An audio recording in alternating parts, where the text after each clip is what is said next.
A very good morning to each and every one of you, and welcome to the 2026 Barbados National Student Council Candidate Debate. A special good morning to those of you viewing online, and thank you for your support here today. So, on behalf of the Barbados National Student Council, I would like to welcome you to today's candidate debate. It's being held ahead of the upcoming BNSC elections. I'm Gaynell Marshall. I'll be your moderator for this morning's portion. And this debate is providing an opportunity for all candidates to introduce themselves, share their leadership vision, explain how they intend to advocate for students and strengthen student voice, and engage on key national education issues affecting students across Barbados. So we thank all of you for putting yourselves forward for service, and we encourage respectful engagement throughout the session. Please give yourselves a round of applause for putting yourselves forward for student advocacy. At this time, I would like to introduce mostly our viewing audience because all of you will be well aware of who our education officer, Yvette, is, and Yvette will have a few opening remarks before we start. Good morning, young leader.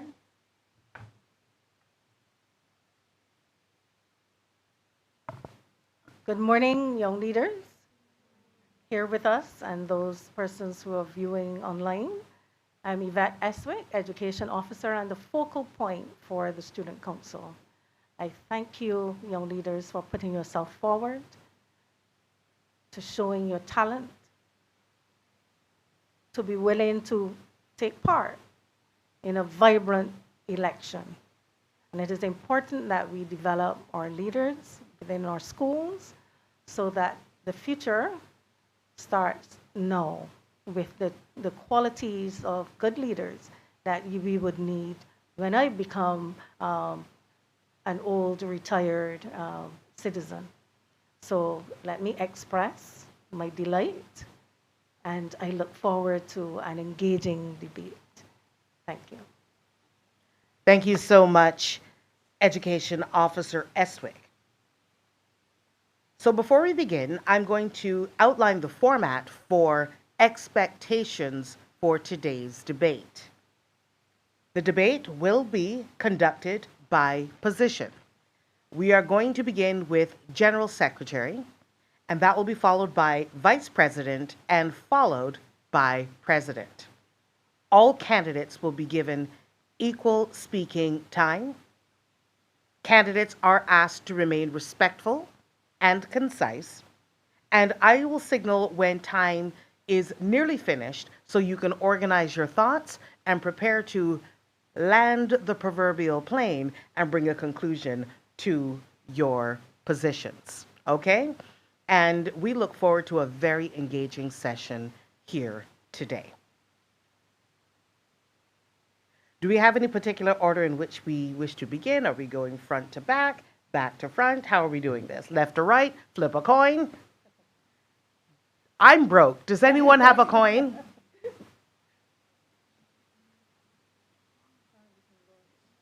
We can start. Well, there's only one male. There's only one male. Just tap. Yeah. There's only one male. You can start with him. You know what? Feels fair to me.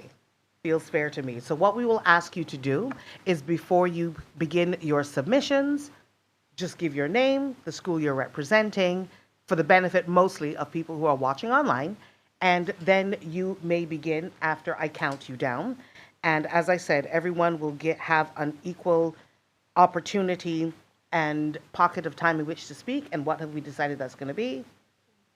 2 minutes apiece. Okay, so I'm going to put on the timer for 2 minutes, and I will give you a signal at 30 seconds. Sound good? Excellent. So we will start with our first delegate in 3, 2, 1. You may begin. Good morning, everyone. My name is Jazari Smith, and I'm representing Barbados Memorial Secondary School. Oh, yes. All right. My advocacy and my agency is that students. is that it's not working. Oh wait, you can hear me now. Sorry. Is that it's not an issue that students have a voice, right? Since organizations like us and organizational groups like the BNSC exist, it's not that students don't have a voice, but sometimes things aren't usually gone through.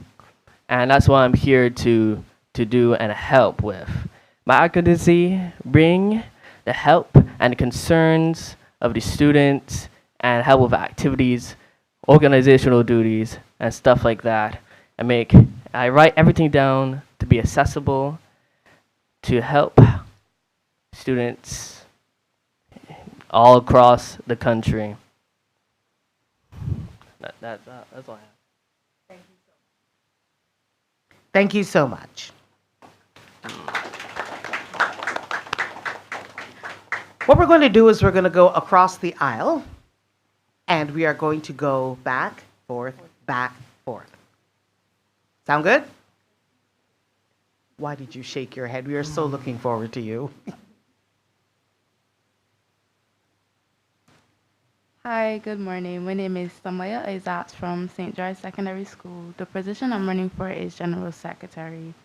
I want to help improve communication between students and the council, making sure ideas and concerns are heard, making sure that they're never left out.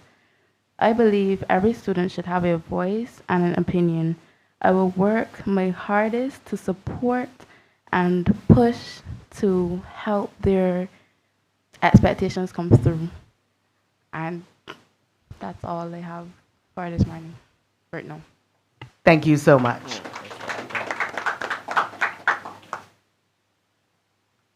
Good morning. My name is Roshana Griffith of Formula, and I am honored to present myself as a candidate for the position of the General Secretary.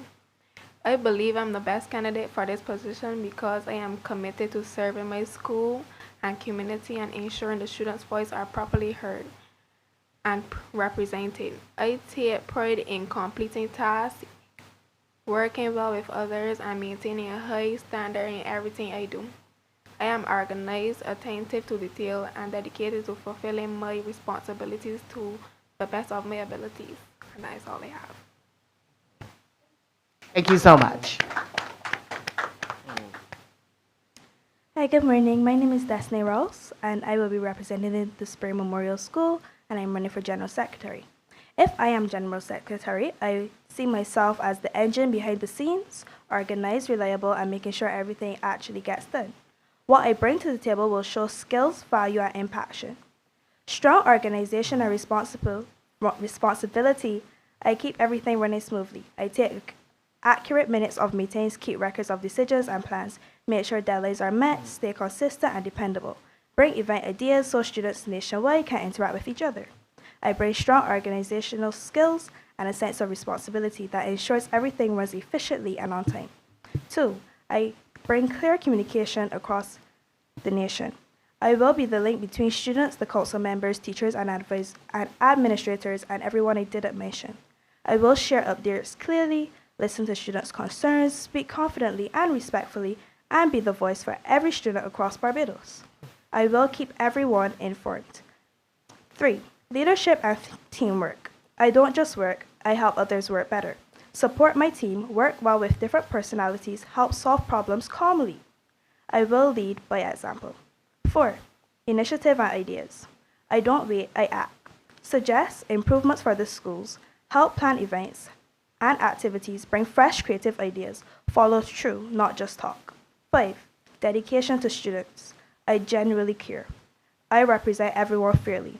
I want a positive change. In conclusion, I bring strong organization, clear communication, and dedication to this role.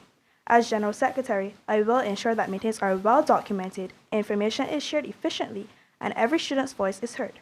I am a team player who leads with responsibility and initiative, and I am a committed person.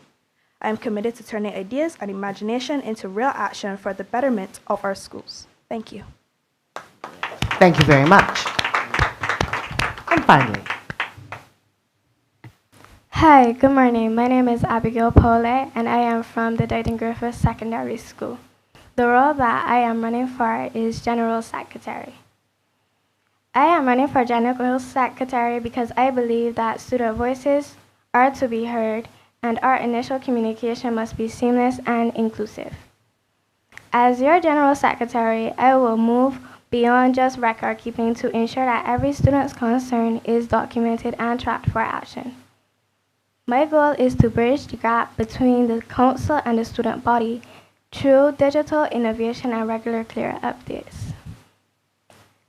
I am a great leader and a great creative person. My character blends with maturity, allowing me to approach student issues with fresh, level-headed perspectives. Effective communication is the heart of my style. As an experienced debater, I have honored the ability to articulate clear arguments and listen to the diverse viewpoints. This is backed by my current experience as I have for being trained for the position of secretary on my student council board. In this role, I have learned the role of administrative duties, organization, and discipline required to keep a council running smoothly. I am confident that in my ability to manage responsibilities and remain efficient under pressure. I pride myself on a professional work ethic, particularly my punctuality and reliability. I understand that serving on the National Student Council executive team requires a high degree of responsibility. I am always present, prepared, and ready to contribute. My goal is to use my dedication to foster a more vibrant and empowered student body across Barbados. I am eager to bring my disciplined yet creative approach to this national stage. Thank you. Thank you so much to all of the candidates. Now, how this debate is going to be run, first of all, we're going to maintain the same positions, back, forth, back, forth, back, forth. And what is going to happen is we are going to look at a number of key debate themes, namely student advocacy and student agency, education transformation, and the grooming policy. I will be asking the question, at which time we are going to allow the first candidate to offer your submission. And we will follow back, forth, the way we did for the introductions. Everybody clear? Excellent. We will now begin the debate with the candidates for the position of General Secretary. Under the theme, Student Advocacy and Agency. Student advocacy and student agency are central to the work of the Barbados National Student Council. In the role of General Secretary, how would you contribute to strengthening student voice, representation, and participation at the national level? What interesting question. I would say that to listen and try to lead the BNSC in a way with communication and correct correspondence to make our dreams, realities come true, and that's where the advocacy comes in. And for the agency, we have to listen attentively and listen to voices and try to communicate effectively, and so on and so forth. That's all I have. Thank you so much.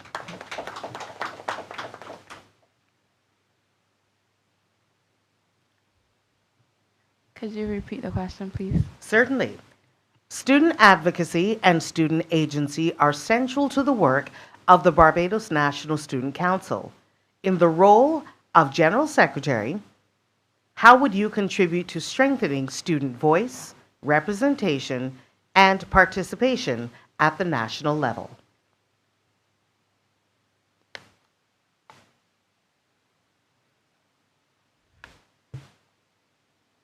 We could ask around all the schools, as student councils, we could ask around all the schools, get some ideas from around the schools, and join together to help decide.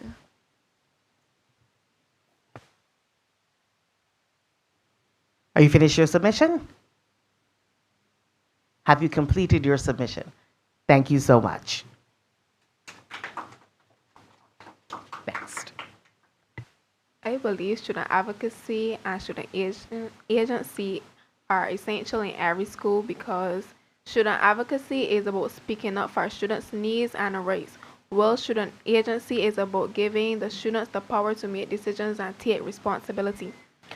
Without advocacy, students are unheard. Without agencies, students have no real power to act. Together, they create confident, responsible, and engaged individuals. Some may say giving students a voice leads to disorder. However, when students are included, they actually become more responsible and respectful because they feel valued and understood. Schools should have just Schools should not just be places where students follow rules. There should be places where students have shaped them, where students help shape them. Thank you so much.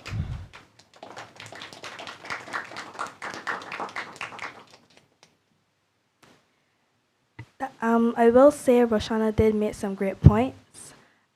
One thing that I will say is the student advocacy and the difference from the student advocacy, student agency refers to a student's capacity to take ownership and control of their learning, setting goals and acting and reflecting, which is often described as acting rather than being acted upon. Conversely, student advocacy is the proactiveness, often external, and the act of identifying and securing support resources or policy changes to meet academic and social needs. If I am General Secretary, I do think that events would be needed.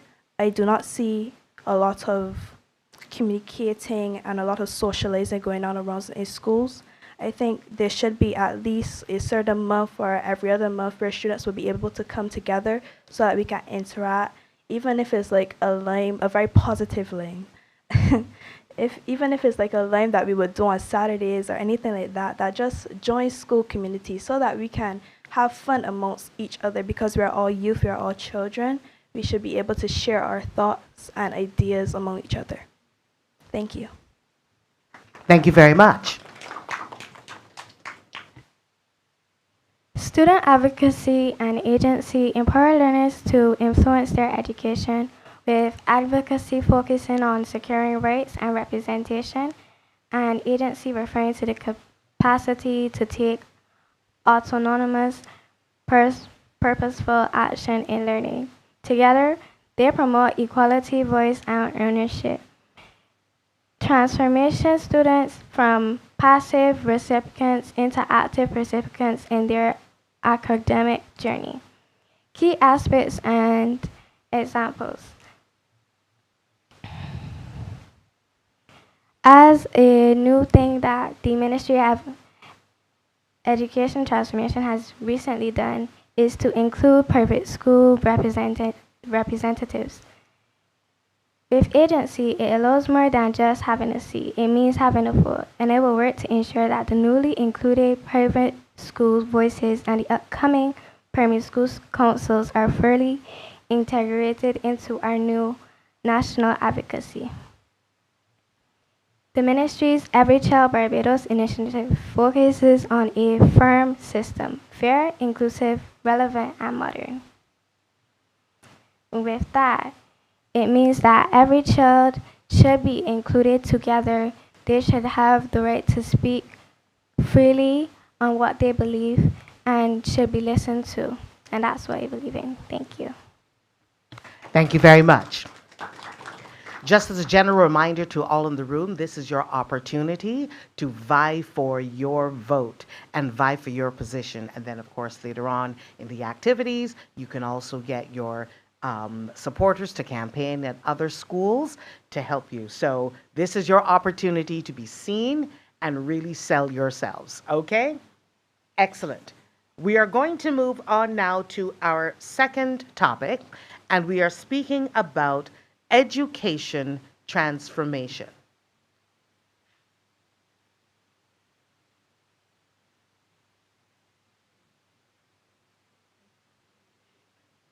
Come, please give 1 second.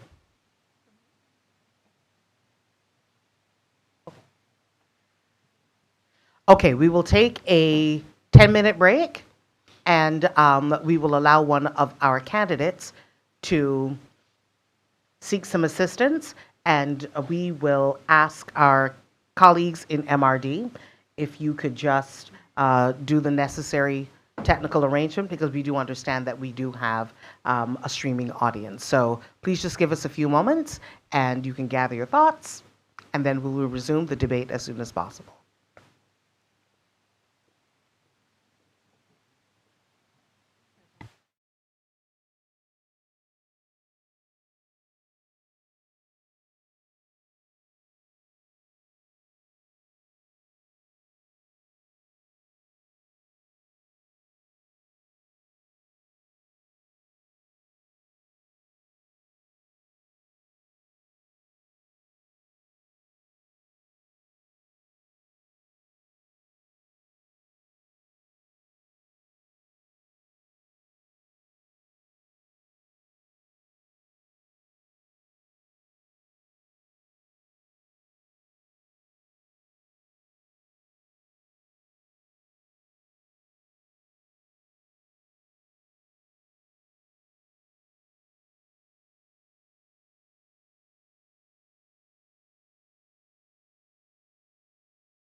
And we welcome back our streaming audience, and we are about to resume this morning's proceedings. So, we have already heard your submissions regarding student advocacy and agency, and we are still dealing with our candidates for General Secretary. Our next topic is education transformation. As you know, Barbados is undergoing an education transformation aimed at improving relevance, equity, student well being, and preparation for the future. From the perspective of General Secretary, how do you believe students should be involved in shaping this transformation? And what role would you personally play in supporting that involvement? We will begin with the candidate from Parkinson. Well, for all these students, but as a general secretary, we have to listen and communicate with them efficiently and make sure everything's organized in a state of advocacy with our advisors, faculty advisors, our principals, and so forth. And in regard to what the educational transformation is doing, I think it's all fine and dandy in my opinion. In regards with the doing and the planning that they're planning on doing to bring our country from the past in terms of education in a new age, like experimenting with some unorthodox classes like checkers, for example, and the general secretary, the BNSC, and vying for the general secretary, for me, is helping this endeavor to inspire confidence and excellence through the BNSC and transcending across Barbados and the wider world. Thank you. Thank you. We're going to continue with the delegate to your immediate right. I actually have another view. I believe educational transformation in Barbados is a major step towards modernizing the school system to better prepare students for the future. The government, through the Ministry of Educational Transformation, aims to create a system that is more inclusive, relevant, and aligned with global standards. This includes introducing new subjects such as financial literacy, entrepreneurship, environmental studies, artificial intelligence, digital media, and life skills, all aim at students with important 21st century skills. One of the biggest changes is the move away from relying heavy on one single exam like common entrance toward continuous assessment, giving students more opportunities to show their abilities over time. Additionally, reforms such as replacing forms and classes with a universal grade system aim to improve consistency and understanding across schools. The transformation also focuses on improving students' environments, supporting teachers, and ensuring that every child, regardless of their background, has an opportunity to succeed. Overall, this shift is about creating an education system where students are not just memorizing information but developing skills, creativity, and confidence. Thank you. Thank you so much. We move over to our candidate from Springer Memorial. I am very sorry, but can you please repeat the question? No need for apology.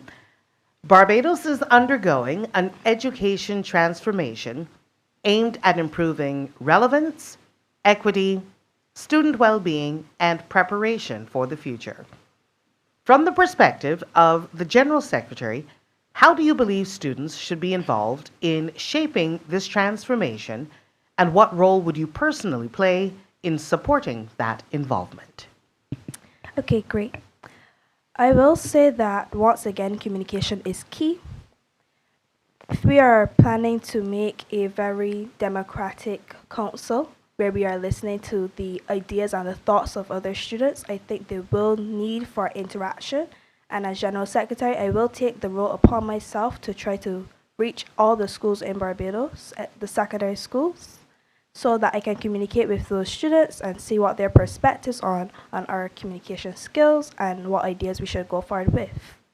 I do think once again, the planning skills that I have mentioned when I introduced myself would be one of the main upkeeping things I would have to focus on. I think sessions would be very nice, it would be great for us to have around schools. So in general, I just think communication is key, because if we don't communicate, we will never see different perspectives from other people. And when I say other people, I mean the students of this country. Thank you.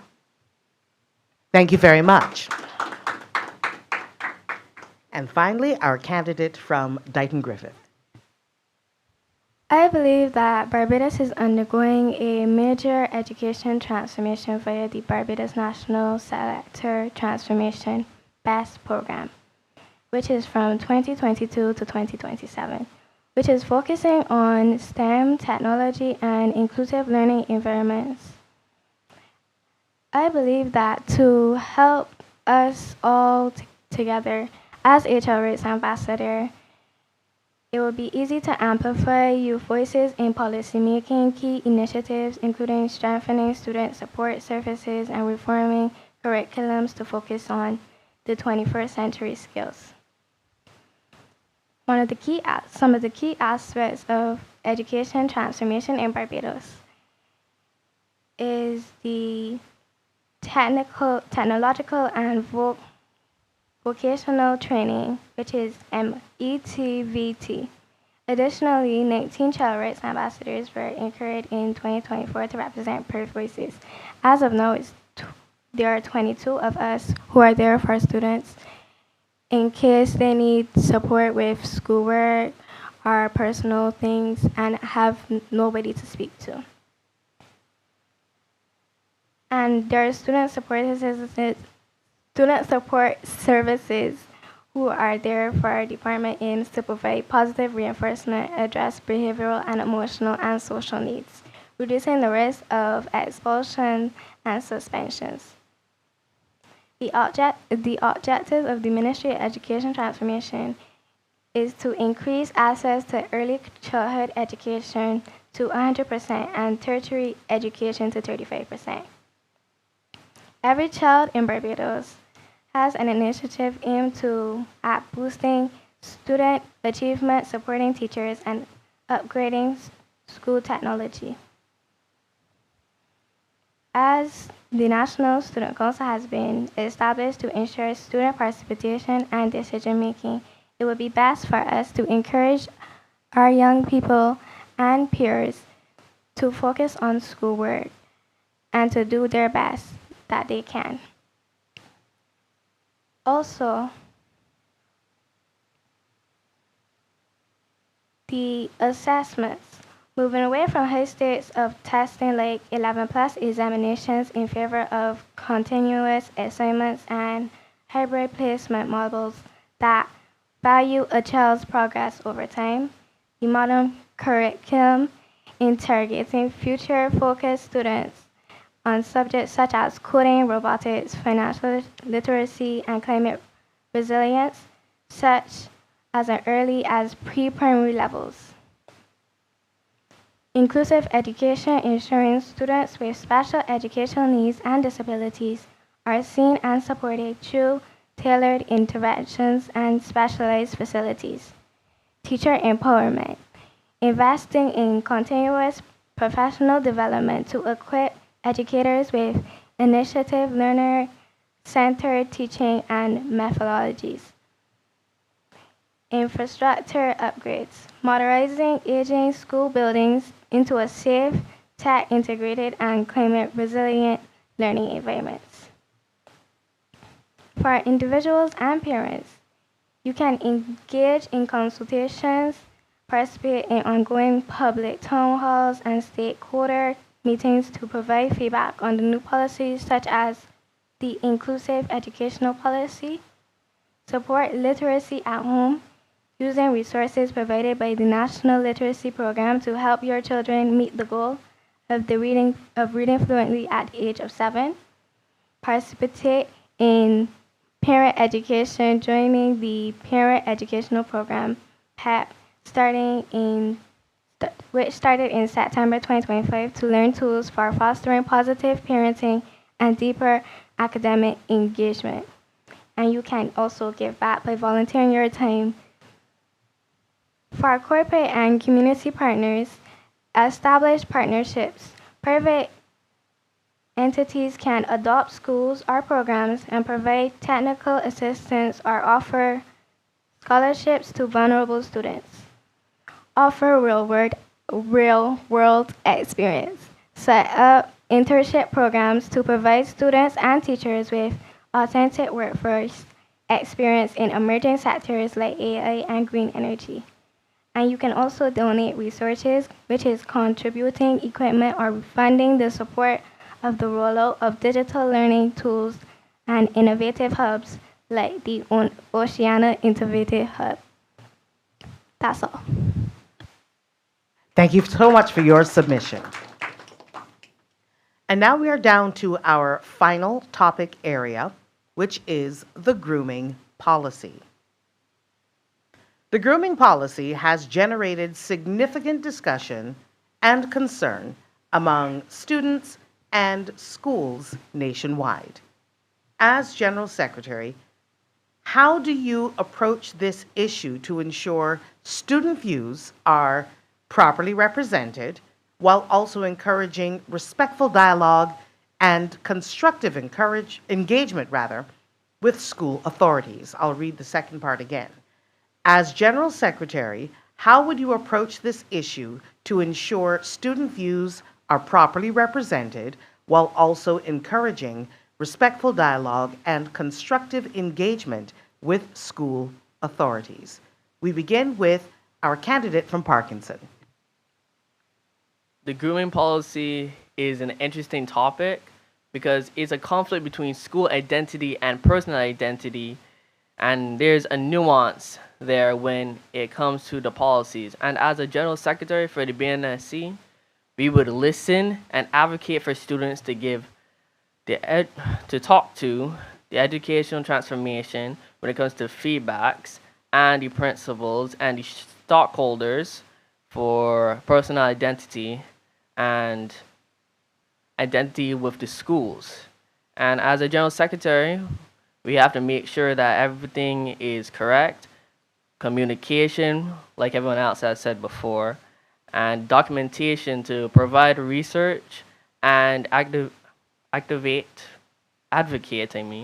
for students across the entire country. Thank you. Thank you very much.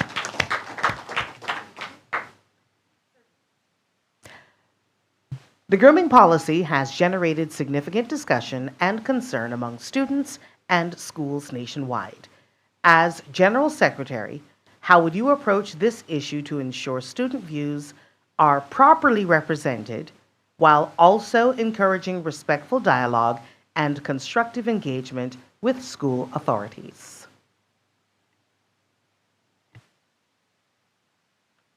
I believe that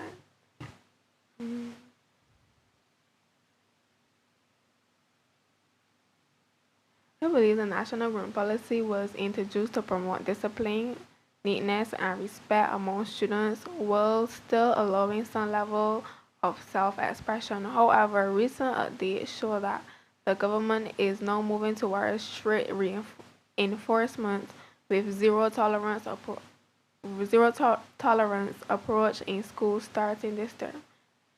Under this policy, students are restricted from wearing items such as makeup, artificial lashes, long acrylic nails, and certain hairstyles or clothing styles that are seen as inappropriate for school environments. I believe that if the children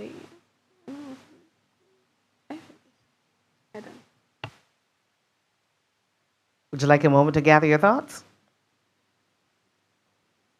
Have you completed your submission? Okay, thank you.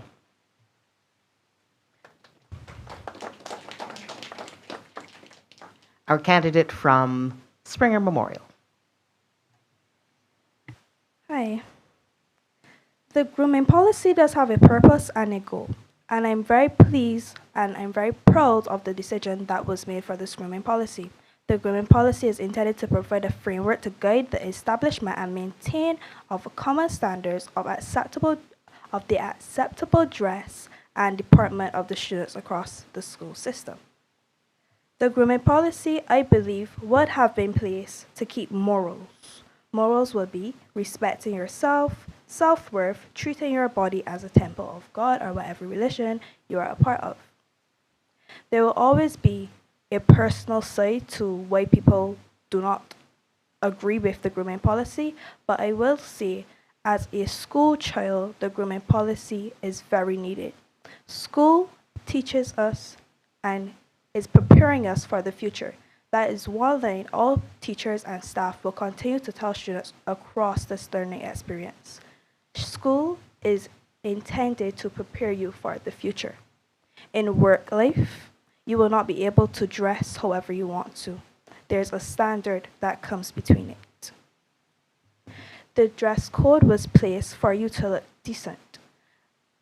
Outside of school, you can dress how you want to because your parents are in charge of you, but in school, there will be a standard that is there.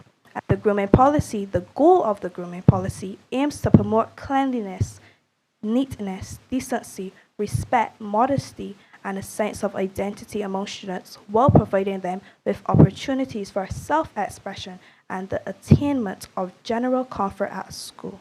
So once again, I will say I very much agree with the grooming policy. Thank you. Thank you for your submission. And finally, Dighton Griffith. I believe that the grooming policy has some great points because as a student, when you walk outside, even if you're going to school or going to an educational institution, you are representing your school while you are in the uniform. The grooming policy was put into place so that not only for identity but for some stability, as children nowadays don't like to listen to rules. We as children should have our uniforms neat and tidy. They should be pressed. They should be clean. They should be worn correctly. They should not be folded. Our ties should not be in our hands. Our belts should not be on our shoulders. Or we should not be walking with them, waving them about, because that's not how we want to display ourselves or our school, and it looks bad on them. Not only that, it looks bad on us, because it's also the way how you carry yourself is also a part of your character, because people can tell a lot from you from the way that you behave and the things that you do. The grooming policy helps us to understand and to be ready for the professional world and jobs, because some jobs have requirements, whether it be clothing or how to act and how to do things properly. As I know, because I have a job as of right now, my job helps me to understand that any inappropriate clothing, such as skirts too short or no long sleeve clothing, is deemed as inappropriate for a gospel store, because the image that we want to carry around is that we are basically temples for God and that we are there to submit to God. So walking around dressed in short things and revealing clothing does not give anybody that kind of idea. You might get some wrong ideas from people, and that can lead you into a lot of trouble. So I believe us as students, we are required to adhere to requirements of the National Grooming Policy, maintain high standards in their professional dress and conduct. Conduct is a big part that some of y'all students are clearly missing by the news recently. Abide by the expectations, guidelines, rules, and regulations established by the school. Wear the uniform with pride and the correct school uniform as set out in the school guidelines, and keep your uniforms clean and tidy, and demonstrate respect for authority and all persons properly.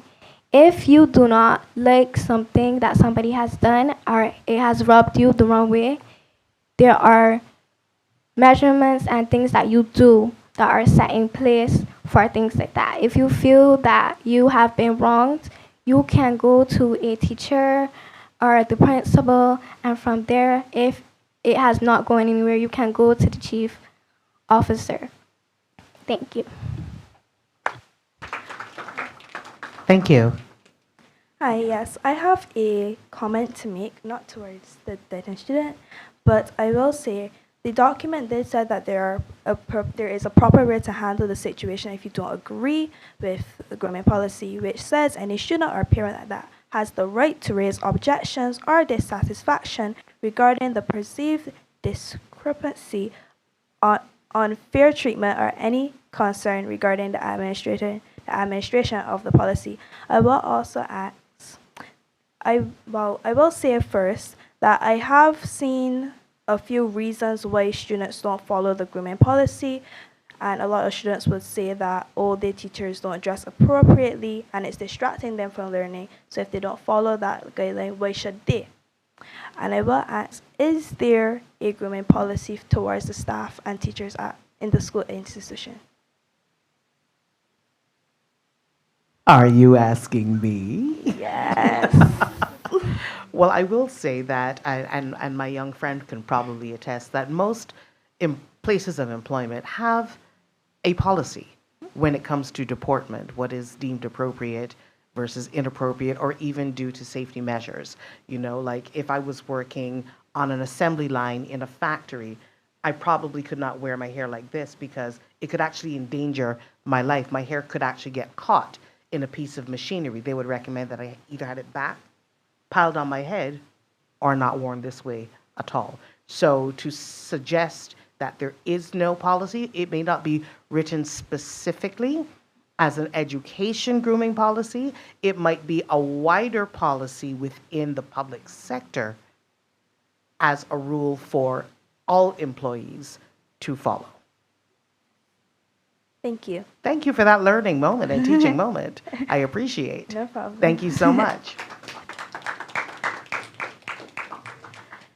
And now we have come down to our closing statements. Remember, in these statements, this is your opportunity to once again vie for and represent yourselves as to why you should be considered for General Secretary of the Barbados National School Council.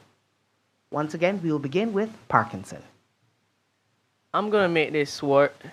I'm going to make this short and sweet. I'm not trying to overcomplicate the role. I just want to make sure things are organized, communication is clear, and students' voices actually lead up, and to make an effective change and action. Vote Jazari Smith from Barbados Memorial Secondary School for General Secretary. Thank you, everyone, beautiful people.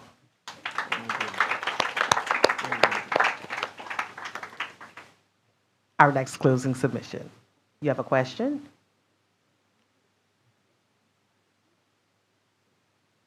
Are you willing to go next? Yes? Yes. Thank you so much, Springer. Okay, so when I was preparing for this debate, I wrote in advance problems that we see in public schools and private schools. These problems are the difficulties and reasons that teachers and students encounter in the classrooms. Public schools face various problems as well as primary and private schools. There's a lack of infrastructure, disparities, bullying, and etc. Some of the key problems that I noticed were the school violence, bullying, lack of participation, improper teacher-to-student ratio, discipline problem, lack of funding, lack of structure, poverty, and the improving provision of food and water sources and utilities. Ways that I would overcome these problems, well, the ideas that I would bring to the table to overcome these problems would be implementing technology, new teaching methods, parent-teacher communication, co-curricular activities, teacher training, and summering thoughts. The Barbados National Student Council is a student-led advocacy body relaunched recently by the MOE to amplify student voice in policy, covering issues like school safety and curriculum reform. Supported by the UNICEF, it serves between the students, schools, administration, and policymakers. And if I am the General Secretary of the BNSC, I will try my best because, as I stated before, I genuinely care. I will try my best to bring all the great ideas that I can. I will try my best to make schools safe again, that we can move on and get a positive take from schools. If I am General Secretary, I will put my best foot forward. I will try my best every day. At the Springer Memorial Secondary School, we have a saying, we are steadfast and motivated. And I will make sure that all schools have students that are steadfast and we will be motivated. But we will need the help of the public. We will need the help of our teachers. We will need the help of our administration. So, once again, I will say, vote Destiny so that we can have a better change. Thank you. Thank you so much, Destiny, and thank you for stepping forward to give your colleague an opportunity to ready herself. Are we ready? Excellent. As student leaders, we are not just participants in the system. We are key contributors to its success. We represent our peers, share real experience, and help shape solutions that make education more effective and meaningful. If elected, if we want a system that prepares students for the future, then students must be included in building it. Because at the end of the day, education works best when it's done with students, not just for them. If elected, I will ensure that meetings, plans, and students' concerns are accurately recorded and communicated. I will work closely with the council to help maintain order, support effective decision-making, and contribute to a positive and productive environment for all students. Thank you. Thank you so much. Our final candidate. As we come to a close, this is all I have to say. As a past student of Aline, at some point in time, I was failed by the educational system. But after the transfer, I've been given very much opportunities and very much knowledge on the right way to do things. And I will say some things I have done in the past have been my fault. And I should have reacted better. But as your General Secretary, I will not to fail you, because what we need is somebody who has great leadership skills, has a quite understanding for the students, who's there to listen and be there personally as somebody you can actively communicate with and to fill you in with. I believe that we all have our own beliefs and we think all different things, but at the end of the day, we all need to come together as a nation and do what is needed for our students, because some students right now might feel the same way that I felt before, but I will tell you no, there are better days ahead and there is a change coming, and the change is coming from right here. So vote me, Abigail Paulette, for General Secretary on the Barbados National Student Council. Yes, ma'am. Hi, I just also wanted to make another statement for why people should vote, why the students across this nation should vote for me. I also want to try to modernize the schools around this country. It is currently the year 2026, and I think modernizing school and education learning would be one of the best ways to go forward.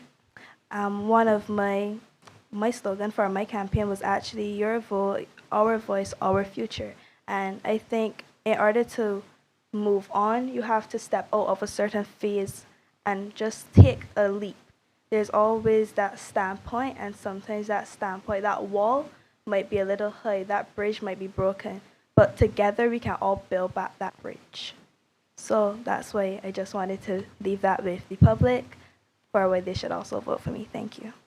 Thank you so much. Give a round of applause to our candidates for General Secretary. And I know, especially through Ms. Eswick's help, you all will be able to campaign actively throughout your other schools and really ramp up your positions. Thank you so much to our candidates for General Secretary, and I wish you all the very best of luck. No, thank you, ma'am. Thank you. Thank you. Thank you. Shall we take a 2-minuter here? We're just going to take a 2-minuter to stretch our legs a little bit. Perhaps if you need to use the facilities, and then we will have our next set of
make sure that you pose your question to the individual that you wish to pose the question to.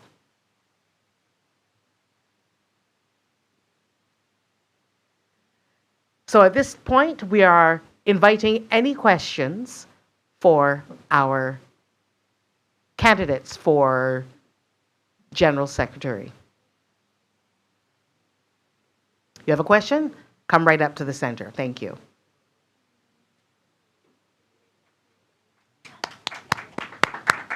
Yes, and please encourage your colleagues.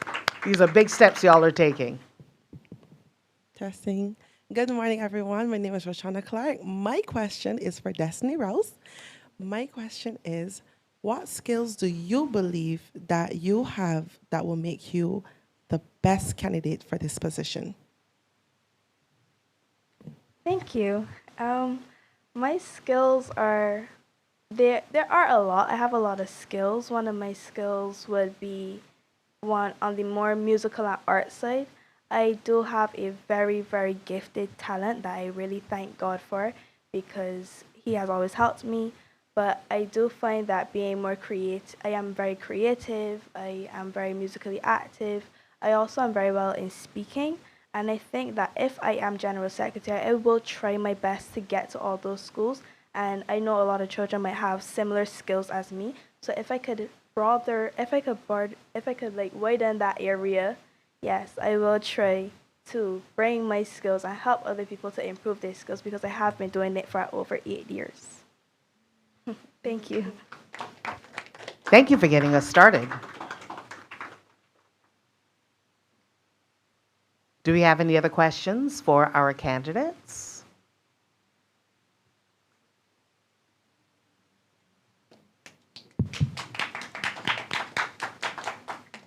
Good morning, everyone.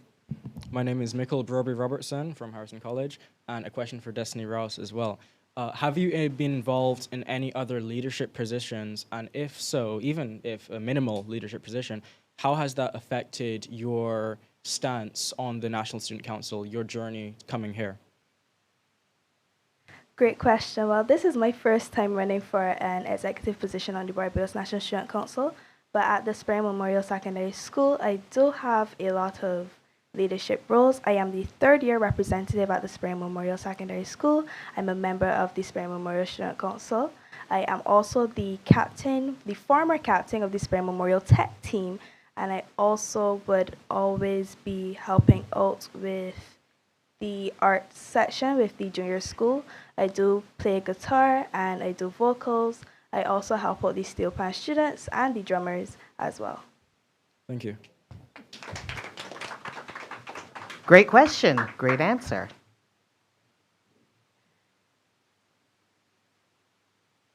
Do you have any more questions? Do you have a follow-up question? Come.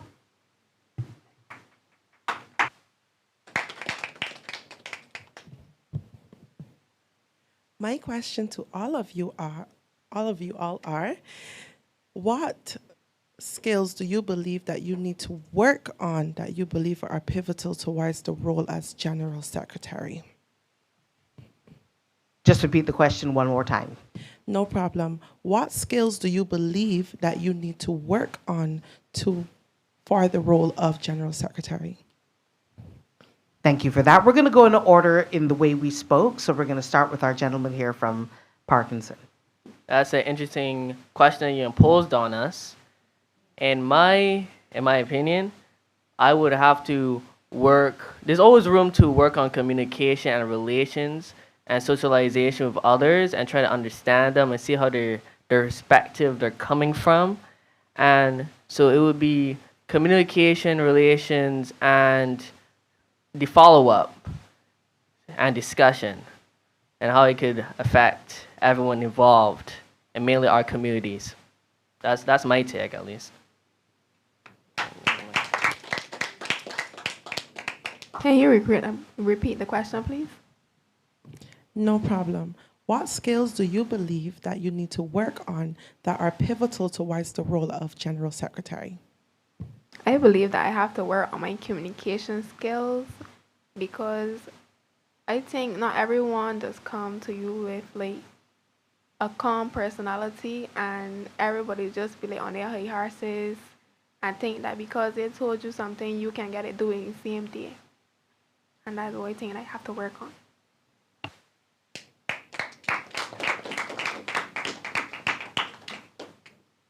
Hi, great question. One of the skills that I think I need to work on is one that I would experience a lot in my personal life. I really do have to work on understanding perspectives. Sometimes as people say, there's always a right and a wrong. Sometimes I would think in my head and think to myself, but this is the way it should have been, this is the way it should have been. But there's always a right and wrong. So I think I just need to work on seeing perspectives from one person and the other person, which also leads to when I was giving my introduction, where I said that I must work on communication and dedication skills and also my teamwork skills, where I would have to deal with more than one and different personalities. So I will say my perspective skill is not at the peak it should be, but it will get there eventually. Thank you.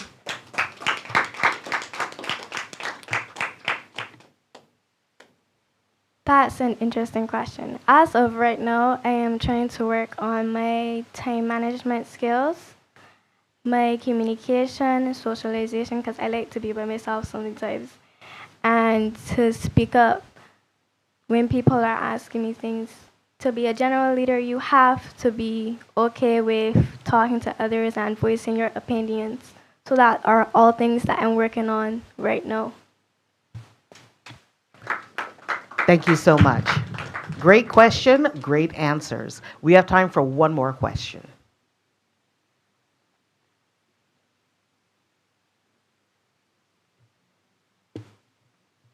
You look keen, sir. Yes. You formulating your question? Okay. So we'll take his question as the final question. and then we will introduce the next panel. Thank you so much.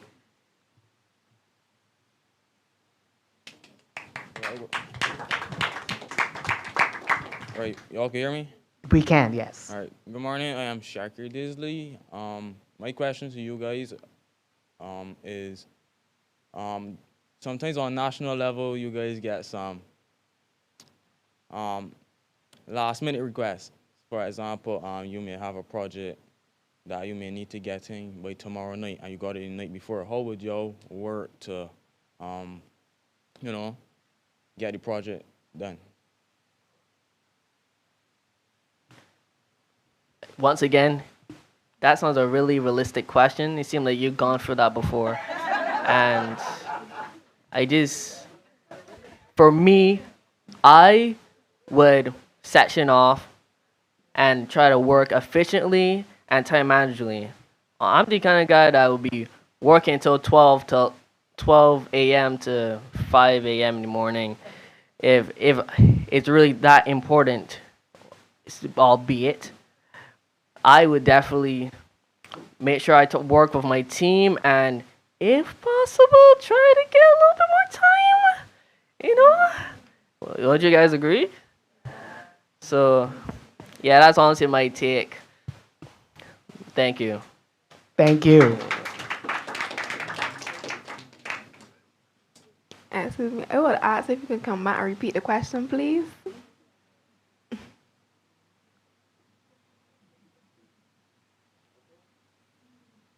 All right, so my question was, I know sometimes on the national level, y'all have a lot of work to do, and sometimes you may have a request for something that must be done for the night night after. So how would you work to basically get the project done? I would manage my time, and there's nothing wrong with asking for help also, because asking for help will help out a lot, because if you have a lot of assignments to do, asking somebody else would not be a problem. Or I can do some and ask somebody if they can finish it and just review it. That's my view.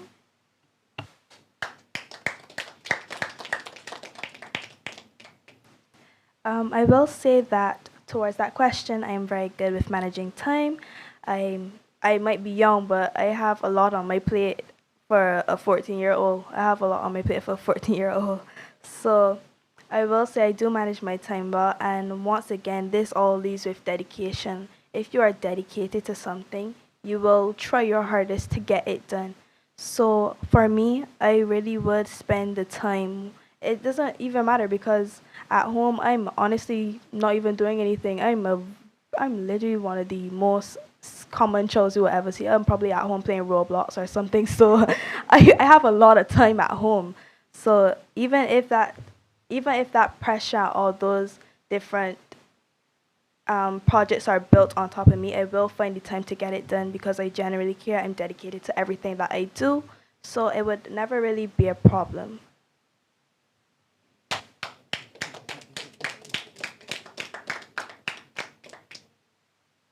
I personally believe that where there is a will, there is a way to do it.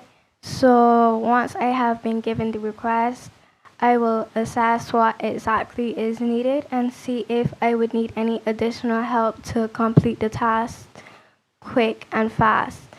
Now, determining on how much or how hard it is to get it done in the time limit, if you cannot give more time for it to be done, I would ask if I would be able to reach out to some others for some teamwork to be done and for some fast work production. I also believe that with time management, right, comes responsibility also. But nobody should be giving too late of requests with such big things, honestly, because that is poor management skills. Thank you. All right, thank you so much. And once again, a big round of applause for our candidates for General Secretary of the Barbados National School Council. You again, ma'am. Thank you, sir. Yes, thank you. You. Student council. Why do I keep doing that? It's a student.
And then conclude with your closing statements.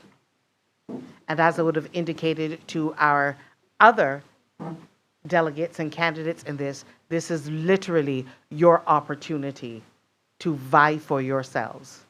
Gas yourselves up. Lay clear your position.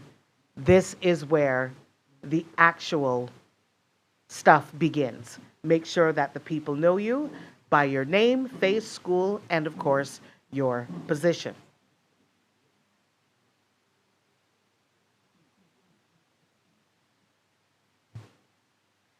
Now, we're going to take the same position in terms of speaking. We are going to start, I know she's looking away already, right? We're going to start over here, come back over here, here, here, here, here, finish up here. Everybody good? That way we can focus and concentrate and have a good tennis match going back and forth ourselves. All right? So, on my say-so, I'm going to ask each of you to begin with the introduction, stating your full name, the position you are contesting, and briefly outline your message, your leadership message, and why you are running for this particular role. For this, you will have a maximum of 2 minutes for your submission. And if necessary, I will give you your 30-second countdown so you know exactly where you are generally speaking, and you can start to conclude your statement and land the proverbial plane.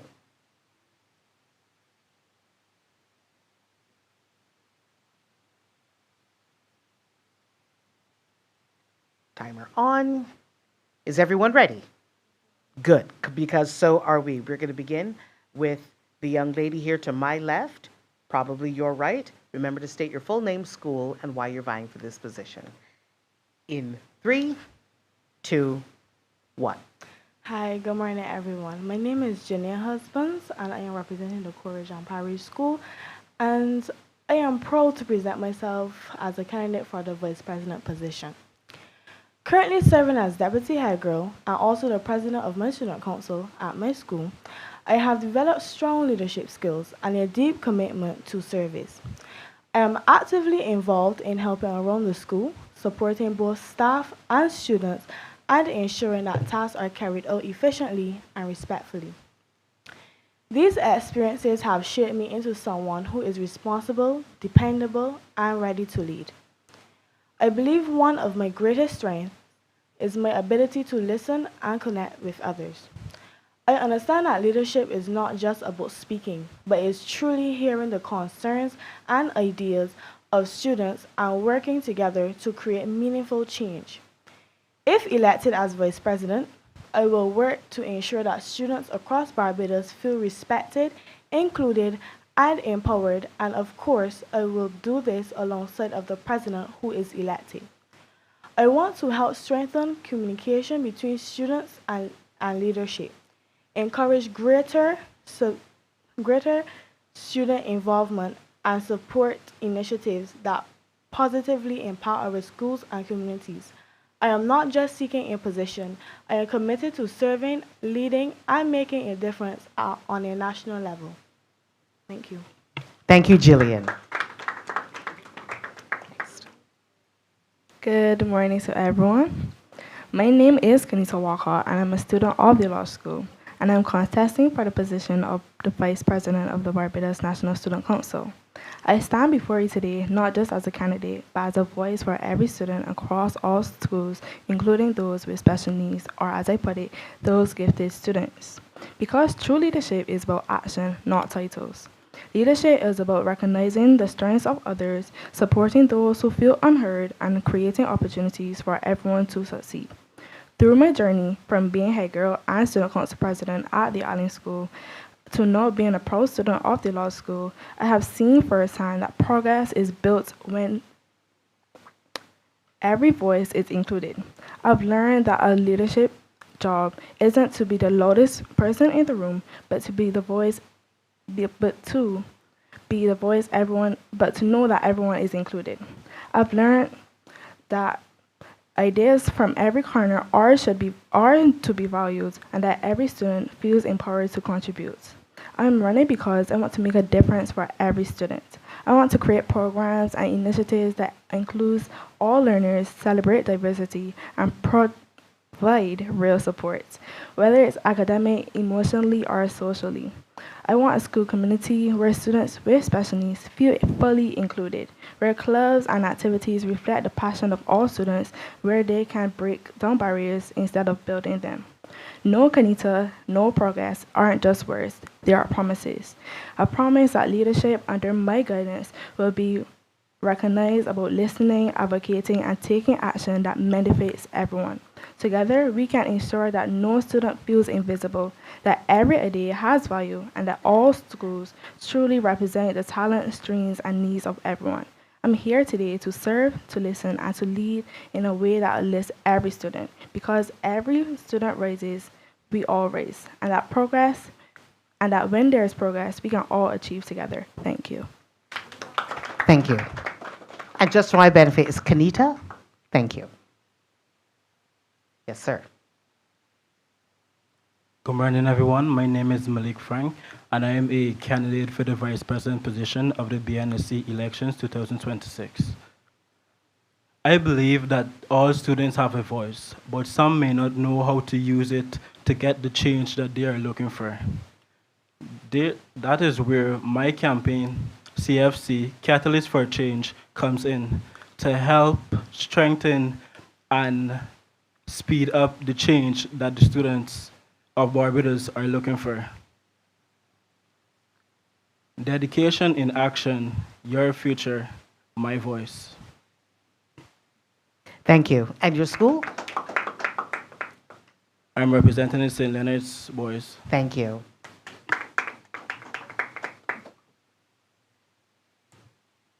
Next.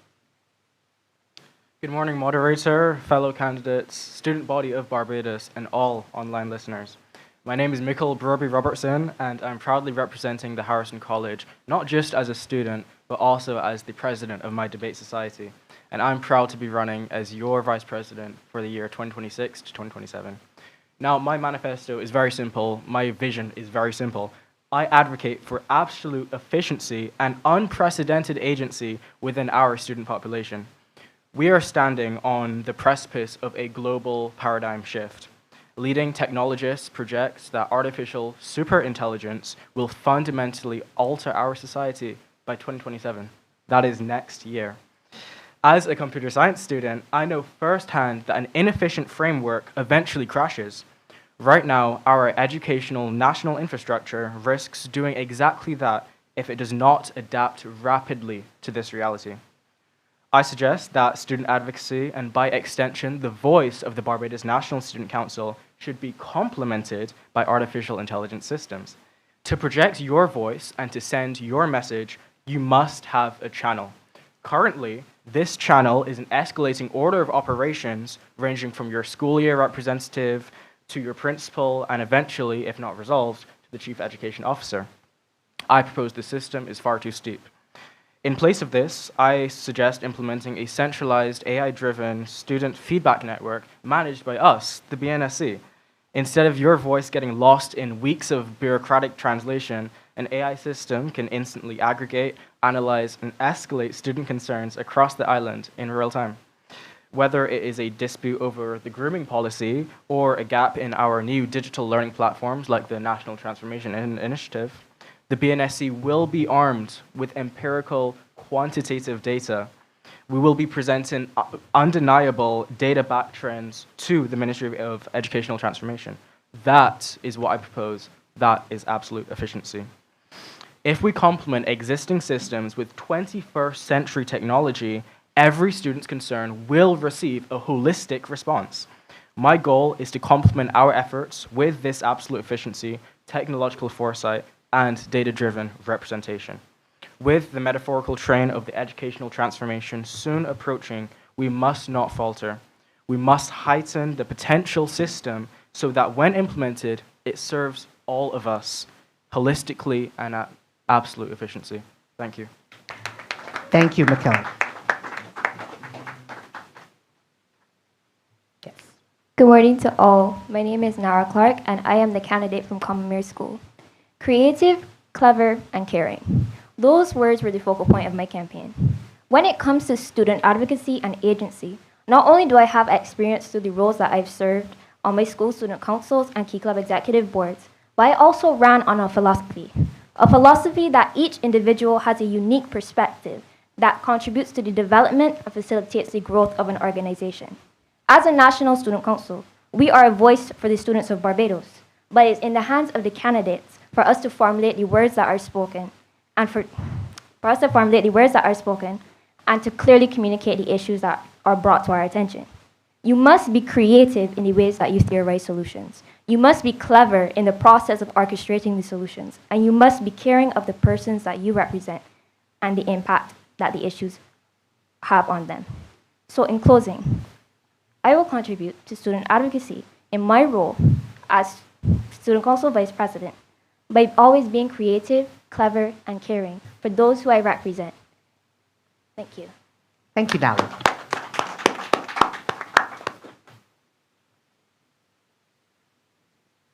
My apologies. We'll get the order right. That's not on me. That's okay. That's okay. Hi, good morning. My name is Jana Dunbreaker, and I am one of the candidates running for the position of Vice President. I am representing the St. George Secondary School. My goal is to create a direct line from our classrooms to the Student Council, to the National Student Council. Instead of just complaining about problems, I'll help us organize ideas so the ministry actually hears us. Thank you. Thank you so much. And that's okay. We'll get this together. Can I get your full name again? Hi, yes, please. Jana Dunbreaker. Dunbreaker, thank you. Yes, please.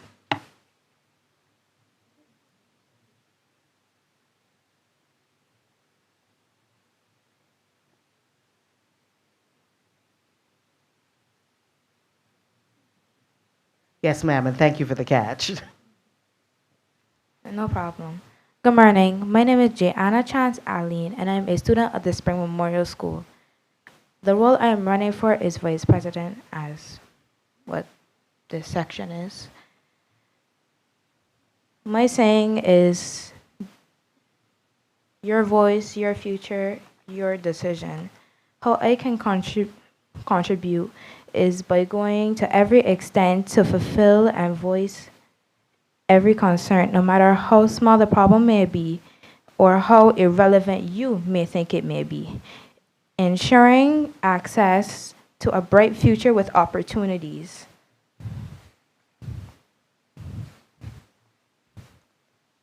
Within using student advocacy to give students across the island and every nation, even nation, if it reaches that far, to reach out and take ownership of their education. Thank you. Thank you so much, Jana. We will maintain the correct speaking order this time, and we are going to begin with student advocacy and agency.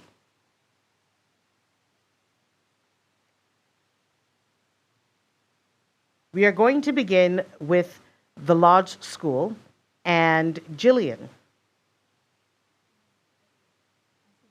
Sorry, why did I write down we'll all get this together. Janae? Sorry, what's the first name again? Janae. Janae, I wrote down the wrong thing. My mistake. Sorry, that is not your mistake. Janae? Yes, please. Student advocacy and student agency are central to the work of the Barbados National Student Council. In the role of Vice President, how would you contribute to strengthening student voice, representation, and participation at the national level? Okay. Student advocacy is about using our voices, standing up for ourselves and others when something feels unfair or when we need support. Student agency, on the other hand, is about taking responsibility for our own learning, making choices, and being active participants in our education. These two ideas go hand in hand when students are given the freedom to think, choose, and lead. They become more confident and move willingly to speak up.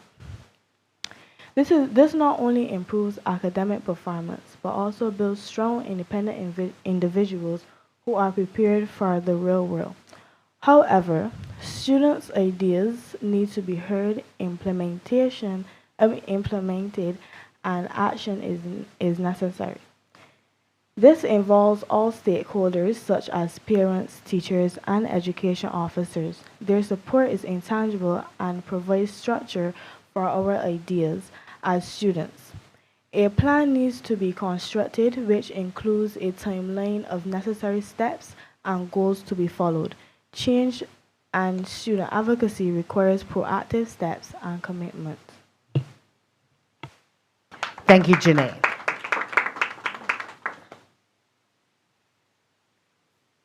Kenita, as Vice President, how would you support student advocacy, strengthen student agency, and assist the President in representing student interests nationally? Well, student advocacy and student agencies work hand in hand, but student advocacy agency, means more than just talking.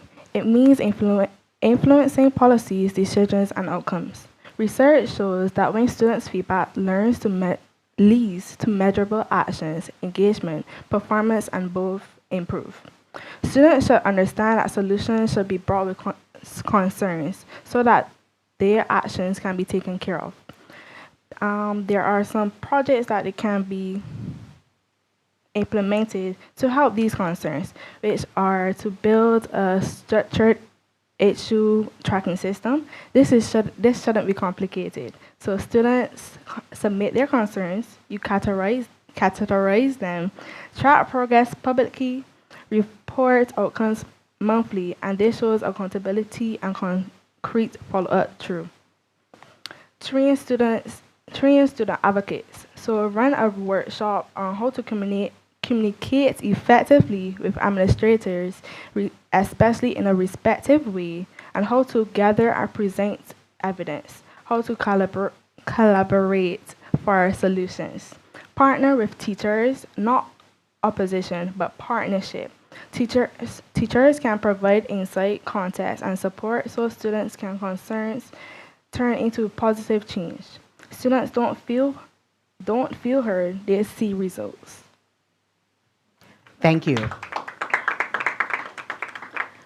Malik, as Vice President, how would you support student advocacy, strengthen student agency, and assist the President in representing student interests nationally?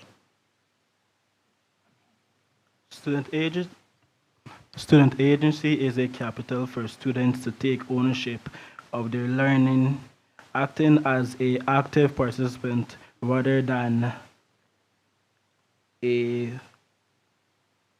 process. Student agency is making goals, setting goals, and making choices. I believe that I can help the president by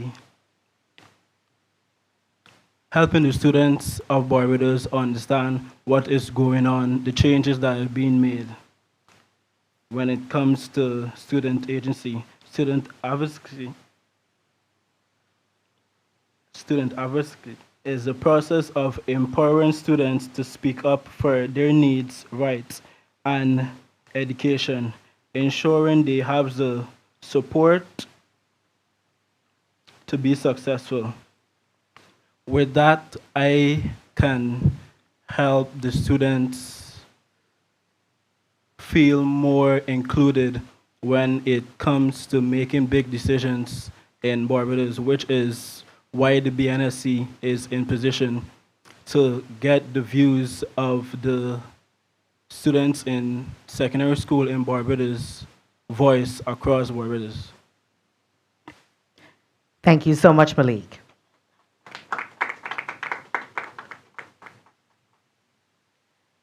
Mikkel, as Vice President, how would you support student advocacy, strengthen student agency, and assist the President in representing student interests nationally? Thank you. So I'm going to tell everyone a quick anecdote here. Now, Mr. Jaheim Thomas, I was in your meeting a couple of days ago, and he mentioned that there's a period of time in some student councils where only sixth formers were allowed to hold executive positions or even permit entry, right? Precisely. That is the antithesis of student agency and student advocacy. I define student agency as the empirical ability of students to take an active, autonomous role in shaping their own educational experiences and providing feedback. Now, as mentioned in my introduction, my technology-backed system would allow all students to voice their concerns, no matter their school ranking, first form, second form, or even no matter their school, for example, Frederick Smith or Harrison College. Every student will be on equal ground when voicing their concerns. This is true equity, and this is what I propose should be implemented in the school system. Thank you. Thank you. Yes, Malik, sorry. Sorry, my phone now shut off and my points are on it. Would I be able to get a charger? Do you have a charger available? Yes, please. Go get it, for sure. Thank we, you. we need you to have access. Agency, see it at work. Jaina, as Vice President, how would you support student advocacy, strengthen student agency, and assist the President in representing student interests nationally? Thank you. As Vice President, I want to make sure that Right, yes, please. As Vice President, I want to make sure that your voice doesn't only stop at the school gate, whether it's dust from outgoing repairs, water outages, or the cleanliness of our bathrooms. I'll take our concerns straight to the national level so we can learn in a safe environment. Thank you. That is to summarize it. Thank you for your summary.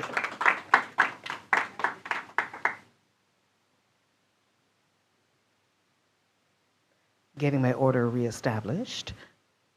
Jayana, as Vice President, how would you support student advocacy, strengthen student agency, and assist the President in representing student interests nationally? In support of student advocacy, and student agency, how I would help in those areas is by giving students a more comfortable space to voice all their issues with their full chest, because some students may feel a little uptight and a bit afraid to voice some issues. And giving students more access to take ownership in academics. That's it. Thank you so much. And finally, Nala. Nara. I'm going to get it all right today, all of it. As Vice President, how would you support student advocacy, strengthen student agency, and assist the President in representing student interests nationally? My proposal on this issue actually was a combination of both of our lodge candidates and our Harazonian candidates' submissions. I wanted a feedback system implemented, a feedback system that is controlled by, well, I guess moderated by the student councils of Barbados. Students can issue a complaint through an anonymous system. The student councils can write a list and submit them to us as a BNSC for us to review, and we can start action from there. So we can both implement AI technology, and we can implement having students heard and having action done. Because as she said, results are felt more than words that are spoken. Thank you. Thank you so much, Nara.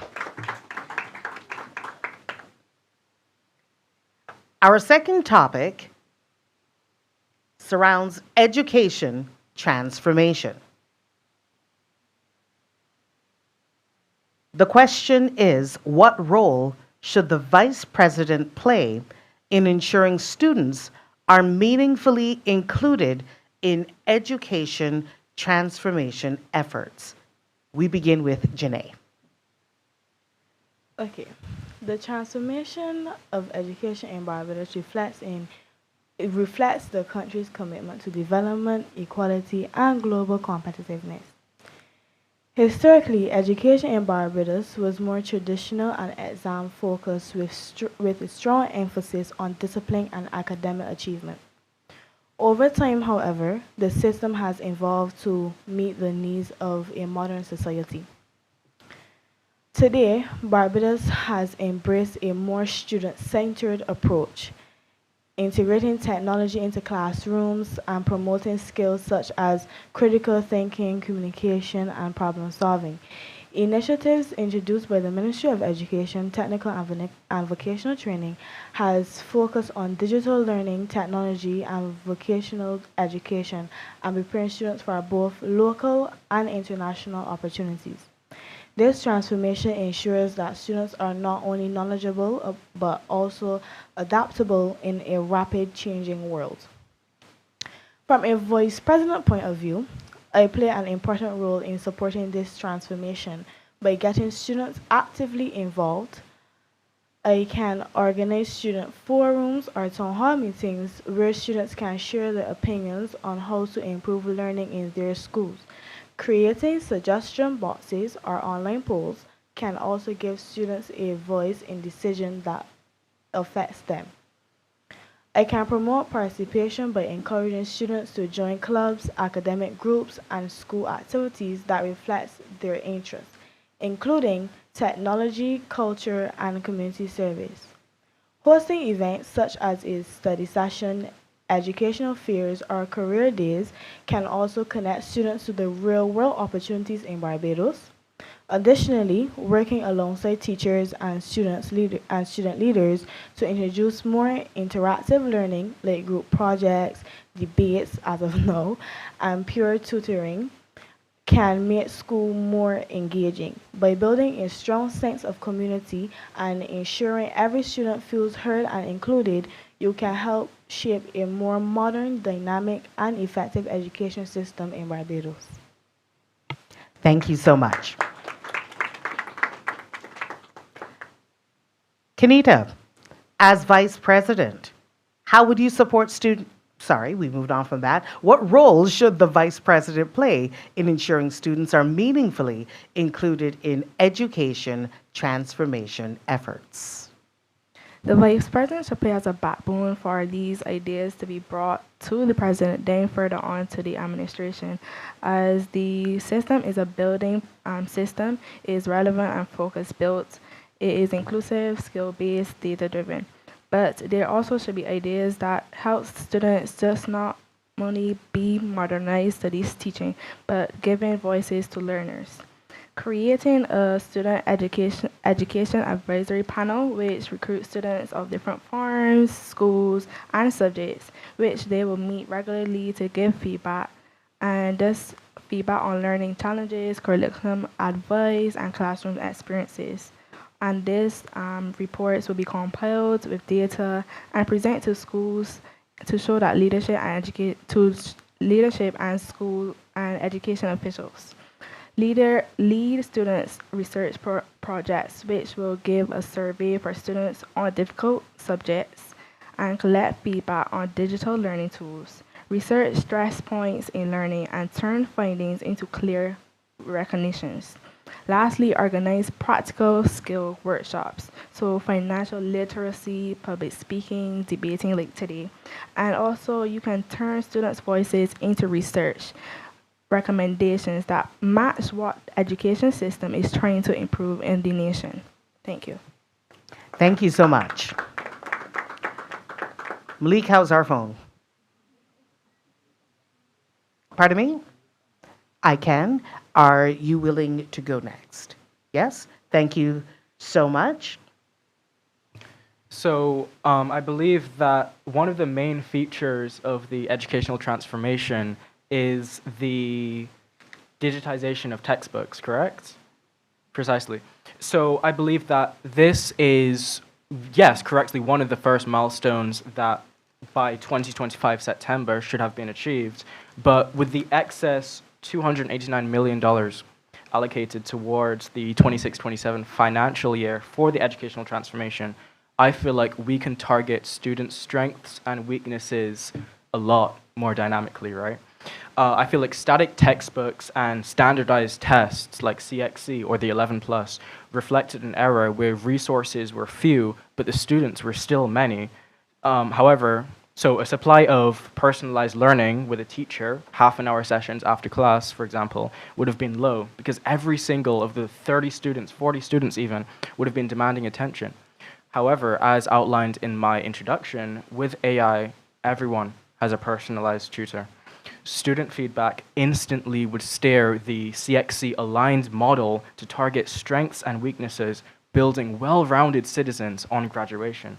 And another feature of the educational transformation is the project-based learning system. If right now we're targeting the projects for the student's best interest. If the student is a musician, he would be tasked with composing a song. If he is interested in woodwork, he would be tasked with carpentry. However, AI takes this system and complements it. For instance, if the student were to fail at a specific feature within this curriculum, the projects, then the AI can steer the curriculum back to target their strengths and weaknesses, building a holistic citizen. Additionally, as Vice President, I will advocate for an autonomous-led contribution complementary to this transformation.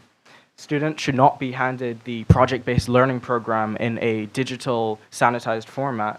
Rather, employ these autonomous agents as tutors at a fraction of the human cost. Imagine $1 per classroom of students, 30, 40, receiving personalized attention.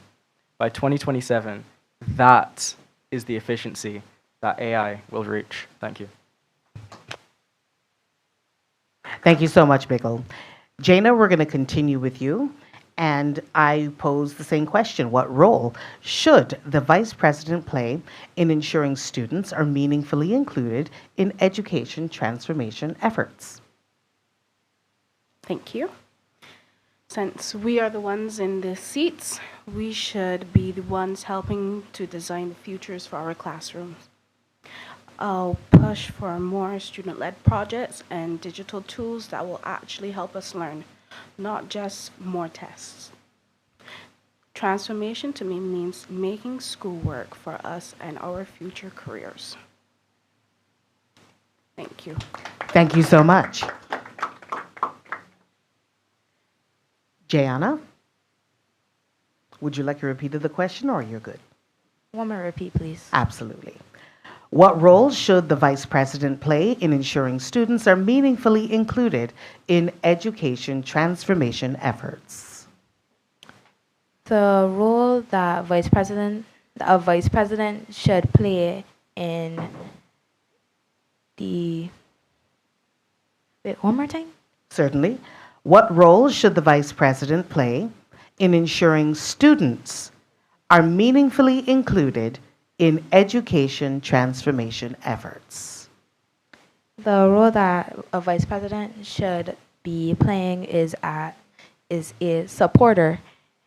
How I mean as a supporter is by encouraging students to reach out and ask for voice what improvements should be made within a school term. Like, for example, giving students a termly sit-down session, like in an auditorium at the end of each term, to ask for any improvements, anything that should be changed or anything that should be implemented. Thank you. Thank you so much, Jayana. Nara, same question. What role should the Vice President play in ensuring students are meaningfully included in the education transformation efforts? As a Vice President, we are here to see, hear, and then take action and ensure that every issue gets to the highest level in the organization, which would be the President. I think that in the Education Transformation Act, we have made many improvements, such as tapping into different industries. For example, the cosmetology lab that was unveiled at Lester Vaughan School. But I would also like to see a little bit more in the education transformation. I think that we should have digital and AI literacy workshops for students, because I find that our goal should be to build a AI-assisted society rather than an AI-reliant society, because systems do fail. And helping students and educating them on how to navigate research-based and using AI to further their education, that would be a good content. Secondly, I think we should have shadowing programs installed. We can collaborate with organizations and charities to give students a bit of workforce experience, helping them with their workforce readiness. It will help them see if this is really the field that I want to go into. Can this be my day-to-day life? And thirdly, we know that violence is a huge issue in schools. I think that we should have anger management programs. Anger management programs, such as Cool Your Head, was one that I found when I was doing research for this debate, but it's only about 6 to 8 weeks and it takes place in the HFLE curriculum. I think we need something more personalized, something that has stricter rules on, what's it called? Anonymity. Anonymous. You should be anonymous, right? You do not want your information out there. And I also think if we are implementing an anger management program, we should have a checkup program for after they graduate, because we do not want to abandon our students. How can we prepare them for a world telling them that you need to be less angry because we want to instill conflict resolution skills, but then maybe when they reach a stumbling block later in their life and they relapse into bad habits, we abandon them. We need to have checkup programs in place if we are going to deal with anger management, because they do not stop being a citizen of this society when they graduate. They're a citizen of society, and as a school and as a council, we are here to prepare students. Thank you. Thank you so much, Nara. Malik, how we doing? We got enough? All right. So Malik, how would you, as Vice President, how would you as Vice President play your role in ensuring students are meaningfully included in education transformation efforts? As Vice President of the Barbados National Student Council, I will ensure that the students are not just affected by the education transformation, but actively involved in sharing it. Barbados Education Review, like the Every Child Barbados, inflict is forced on creating a system that is fair, inclusive, relevant, and modern. My role would be to make sure students are part of the transformation and not left out. I would do this by creating students' voice platforms. So basically, encouraging students to join clubs that their voice can be heard, clubs that if there was to have an opinion on something, it would get across to the minister, the Minister of Education Transformation, and the officers in the ministry, student-led communities, so the BNSC, and also student councils in schools. Even if you don't feel that you're in the position or ready to hold an executive position on that council, you can join as a member to learn and at least have a say in some of the things and learn from the ones that are already into into the executive positions. That's all. Thank you so much, Malik. Yes, ma'am. We are allowed to rebut, correct? Yes. Precise. Thank you. So this is a question more so posed to Comber Nara, right? So you mentioned that you want to implement anger management programs across the board in all schools, but you also mentioned that these programs should persist after the student graduates. Now, my question to you is, where will these resources derive from? As when you graduate, you are no longer a student, correct? And this is the Barbados National Students Council. So my question to you overall is, should it be really the role of the BNSC to handle students, adults, after they've graduated in the field of anger management? You may reply, yes. That is an excellent question. So when I was formulating my idea for this anger management program and I suggested a checkup system, we would not mainly have a hands-on approach, but we would get them in contact with the available resources to them. So let's say that a student who was previously passed through the program, they say, I relapsed into destructive habits, like my anger is out of control. I know that I went through this program, but I can't seem to implement anything that I learned anymore, right? We can say in the checkup program, there can be a hotline or ways in which they can communicate to us, and we can say, okay, we can get you in contact with counseling. So rather than having them engage with the children that would be around in the program, it is more like a communication and a resource management program. Thank you. Thank you very much for that engagement. Are we ready for our third and final question? Okay. It surrounds the grooming policy. How would you, as Vice President, help guide respectful national student dialogue on the grooming policy? We begin once again with Janae. Thank you. The grooming policy in Barbados is an important part of the school system that helps promote discipline, respect, and a sense of unity among students. It outlines clear expectations for students' appearance, including proper wearing of uniforms, neat hairstyles, and overall personal presentation. The aim of the policy is to ensure that students represent their schools in a positive way while maintaining standards that support focus and good behavior in the learning environment. One of the main purposes of the grooming policy is to reduce distractions in school and create a fair environment where all students are held to the same standards. By having clear rules, it encourages equality and helps students understand the importance of presenting themselves appropriately. It also teaches responsibility, as students must learn to take care of their appearance and follow guidelines that prepare them for the future workplaces and professional settings. In recent years, there has also been more discussion about cultural identity and self-expression within the grooming policy. Many students and educators have highlighted the importance of allowing natural hairstyles and personal expression as long as it remains neat and appropriate. This shows that while discipline is important, there is also a growing effort to balance rules with respect for individuals and cultural heritage.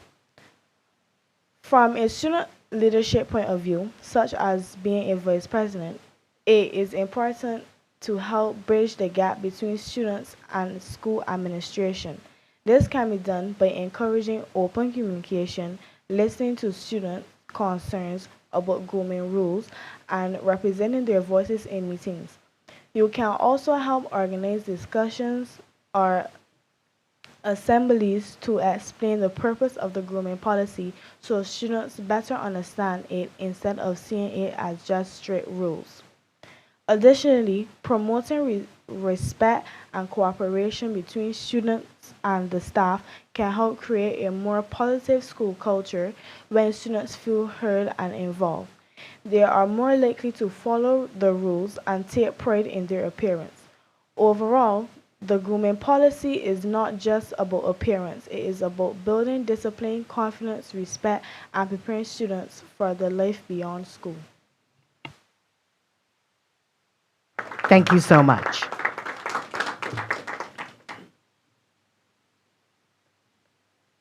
Kenita, how would you, as Vice President, help guide respectful national student dialogue on the grooming policy? Well, firstly, I agree with Jenny, but I also disagree. The grooming policy is a clear promotes fairness, identity, and discipline, and also inclusion, but it also needs to be reviewed and be more clarified. As in the grooming policy, it says female students are allowed to wear one pair of earrings, which are bobs, and should be worn in each earlobe. This applies to all schools, yes, but some schools say your lower earlobe, some say it's just your earlobe, sorry. But I think it needs to be clarified so students aren't confused and it brings aggressive behavior to students towards administration. And I think that it just needs to be reviewed among students, administration, and just the general population.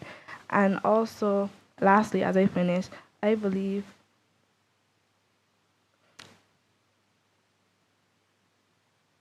sorry. Right. I believe your identity should be balanced and respected with standards and responsibility. That's leadership, not restrictions. Thank you, Kanita. Malik, how would you, as Vice President, help guide respectful national student dialogue on the grooming policy? I believe that the grooming policy is there for a reason. It was put into place to help students learn how to dress and respect themselves, whether in or out of school. Yes, others might have different opinions, and some may not even like it. Because some students feel they should be able to wear their uniform, however, they should be able to wear their uniform how they want because hair, nails, skirt, how long their pants or skirt is should not affect how they learn. But in my opinion, no school child should be walking around with their hair at the length of their feet, the nails longer than the size of their belt, and the pants so tight that you can see everything, because it's very disrespectful and you're still representing the school.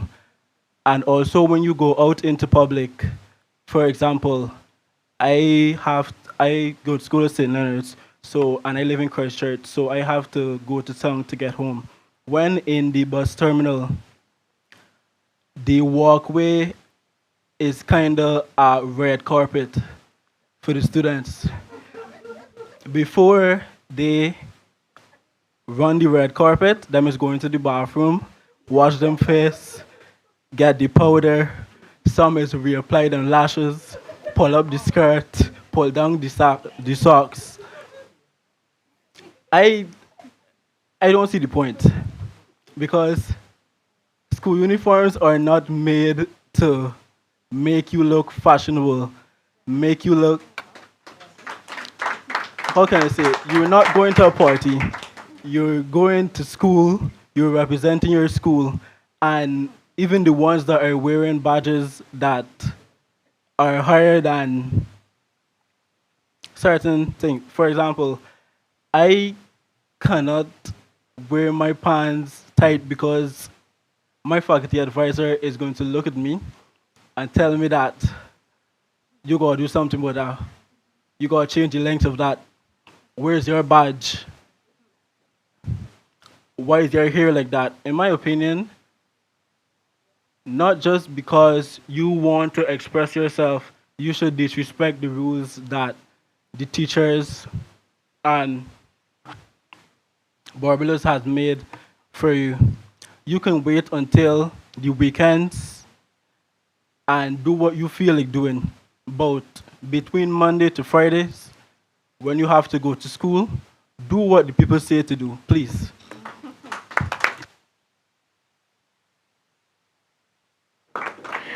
Thank you so much for your submission, impassioned at that, Malik. I've learned a lot today. Up next, Mikkel. How would you, as Vice President, help guide respectful national student dialogue on the grooming policy? All right, well, firstly, it's very difficult to counter Malik's response, but it is a sentiment that I've heard before. I've heard from one of our elders in society that independence and intelligence is not impetus for a fashion show, right? And what I took from that is that the lenience of a uniform code, be it self-expression with your hair, should not be used to flaunt the identity of a student. Because after all, when you're inside of the school premises, you are under loco parentis of the teachers and of the principal. So I believe that the grooming policy is a standardized approach that promotes cleanliness, decency, neatness, respect, and modesty. And my favorite thing about the grooming policy is that the rule of law also applies. Whether you're a teacher or a student, if you are in violation of the grooming policy, and if concerns are raised about a teacher, the ministry may very well act upon it, right? So I think one of the main concerns about the grooming policy is the constriction against cultural identity and cultural expression. For example, in 2022, I believe, the Kensington Primary School, this was a big case on the news, the Kensington Primary School denied entry to a Rastafarian child based on his hair, which breaches Jamaican constitutional law, right? And as a result of this, primary school councils in Jamaica advocated against this, resulting in a draft that is currently in progress to lift this ban. So as the Vice President, I will ensure that complaints raised against subjective hair policies, especially since at the beginning of the third term, the Honorable Chad Blackman would have mentioned that he is enforcing the grooming policy in full effect. And right now I can't see anyone in violation, but make sure you're not in violation by the third term, right? So as Vice President, I'll ensure that any complaints on this grooming policy, we will receive many, will receive equal attention and ensure that parents and students alike are involved in this complaint process. Thank you. Thank you so much, Mikkel. Jaina, how would you, as Vice President, help guide respectful national student dialogue on the grooming policy? Yes, please. As Vice President, I believe that we can still follow the rules while still being able to express and embrace our natural hair. I am mainly focusing on hair because I am a hair girly or whatever, but my focus is on fair rules that respects our culture while keeping a professional look to our schools. I want to lead a respectful talk between teachers and students so the grooming policy is fair for everyone as first impressions count. Thank you. Thank you very much for that. Jayanna, Yes, please. how would you, as Vice President, help guide respectful national student dialogue on the grooming policy? Well, the grooming policy in the books, the grooming policy is to provide a base and maintain common standards of acceptable dress and deportment. The goal of such policy is to promote cleanliness, modesty, respect, and a sense of identity among the student community, shaping them for the future workforce and also their safety. In my opinion, I was against the policy at first too, but reading up on it and really doing the research on it, it really, the whole point of the policy is for, again, safety, the representation of the school, and yourself. But if you really think about how deep it can go, from what my teachers used to say, that, well, my farm teacher, she usually tells us it's not only us that we're representing everybody else around us. We're representing her, the school, our parents, ourselves, friends around us, our influences, and etc. So within how I will guide people with the grooming policy is trying to change their outlook on the grooming policy. Because some people are thinking that this whole policy is just meant for control, thinking that, oh, I can't wear my hair like this because it just doesn't look professional. It depends on the context in the environment. For example, as Mikkel said, and Malik said, having your hair at a certain length and also, ma'am, can also bring dangers to you and probably even people around you. And alongside with wearing your uniform, there's a certain way it's supposed to be worn for a reason. Like, for example, your skirt, it could be over the knee. In my school, your skirt is supposed to be about 2 inches below the knee. Some girls end up wearing skirts that are way above the knee. Reason why people would stop, well, the teachers would stop them is because, again, that's not part of the policy. And also for their safety, because when they go out on the road, not only they're representing the school, they're representing themselves, and they're representing the people, well, their parents and the people at home. And also that can also bring a danger to themselves because some people don't really know how to think straight when it comes to some schoolgirls. Come on, we girls already know. We girls already know. And in conclusion about the grooming policy, this rule is here for our safety, and for our safety, the influence around us, our outlook on us, and on how it can impact us and the people around us. Thank you. Thank you. I think the room really appreciates your honesty too. You're a converted believer now. Kills. And finally, Nara, how would you, as Vice President, help guide respectful national student dialogue on the grooming policy? Excuse me if you hear my teeth shudder. I am freezing and I'm sitting directly under an AC vent. We apologize, Yeah. but yes. Okay, so I think this also plays back into the feedback system that I mentioned earlier for the first theme for student advocacy and agency, that yes, communication can be facilitated and complaints can be issued towards the student councils of each respective school, and then the issues can be brought to our attention. With the grooming policy, I agree with it for the most part because students are getting ready to go into a workforce. That's the point of school. We're learning to go into our fields of interest. In each workplace, you have to act professionally. You have to dress for success. You have to dress professionally. So I do agree that students should be wearing their press uniforms, their neat ties. But the only issue that I have with the grooming policy is when it comes to the descriptor of neat and tidy for hair. For a very long time, professionalism has been, I guess you can say, the view on professionalism was anything akin to European standards of beauty.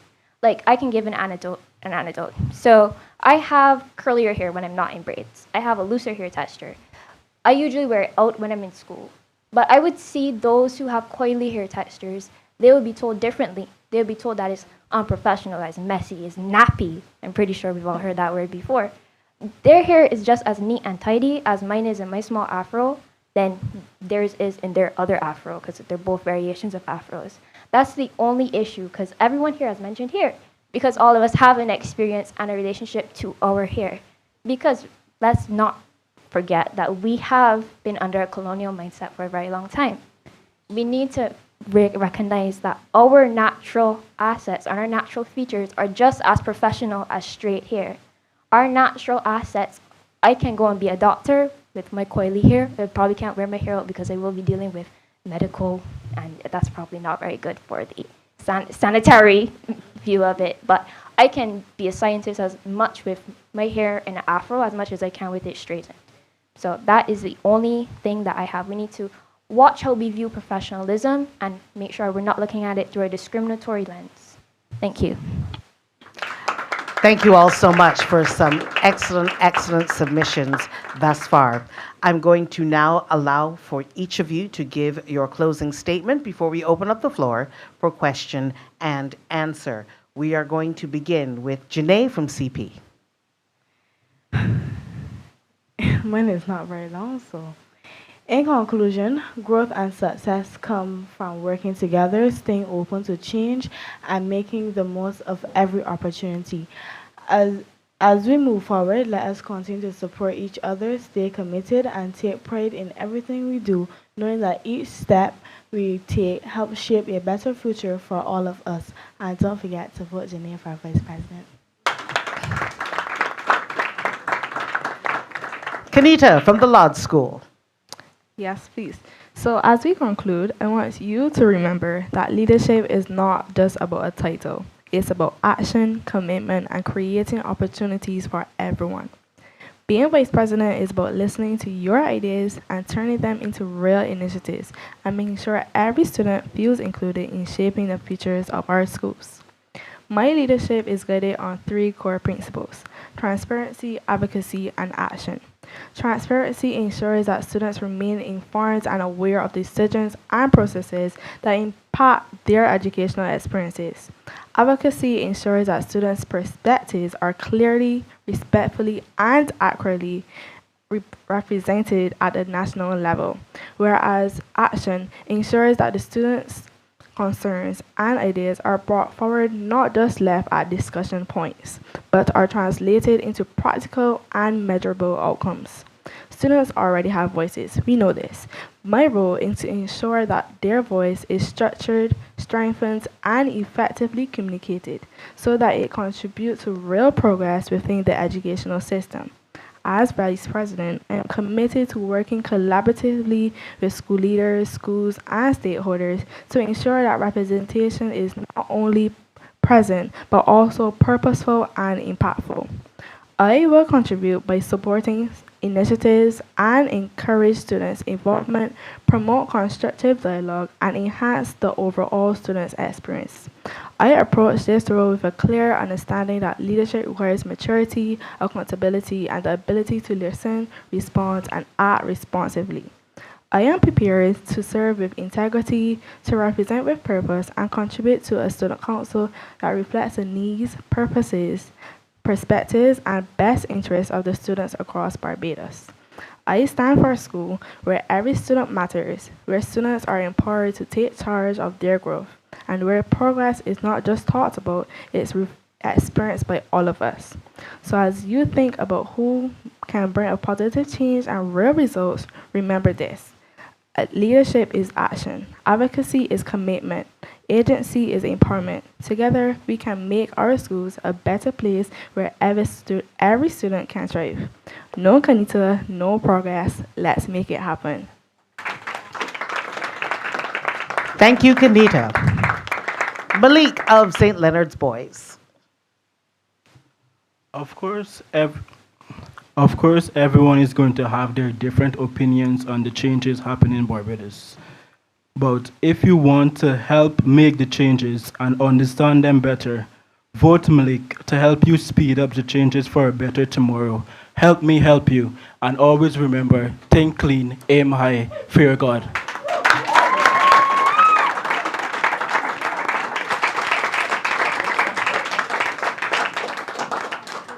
Mickle, Harrison College. Thank you. Now, all of us in here, well, at this table, are students, excepting two. And all of us do have a voice. Now, my main goal as vice president is, as Kanita mentioned, to build upon the potency of our voices. And currently, the BNSC does act as a sustainable channel for this. However, our systems must reflect our time of educational transformation. I propose that AI must be integrated further into our curriculum to build a nation of well-rounded students. Every concern raised here, even regarding the grooming policy, can be addressed with technology-backed systems. And the end result of this, I reckon, imagine a country of geniuses where everyone's untapped potential is fulfilled with an AI tutor that helps them address their strengths and their weaknesses. Suddenly, we have a huge supply of expert labor, and the demand, equally as high, will be fulfilled at a very cheap cost. Thank you. Thank you, Mickle. Jana, St. George. Vote for me. A vote for Jana Dunbreaker apologies. Vote for me. A vote for Jana Dunbreaker is a vote for a vice president who is ready to work and who cares. Thank you for your time and patience. As I am constant, I aspire and I achieve for the better. That is my school motto. Thank you. Thank you, Jana. Jana, Springer Memorial. And to finish off with my personal statements, I think that you should vote for me for a better and equal future with justice and a better understanding within the student bodies and communities throughout the island. I, as a pretty inspirational person, can encourage complete work. Well, can encourage complete leadership, purpose.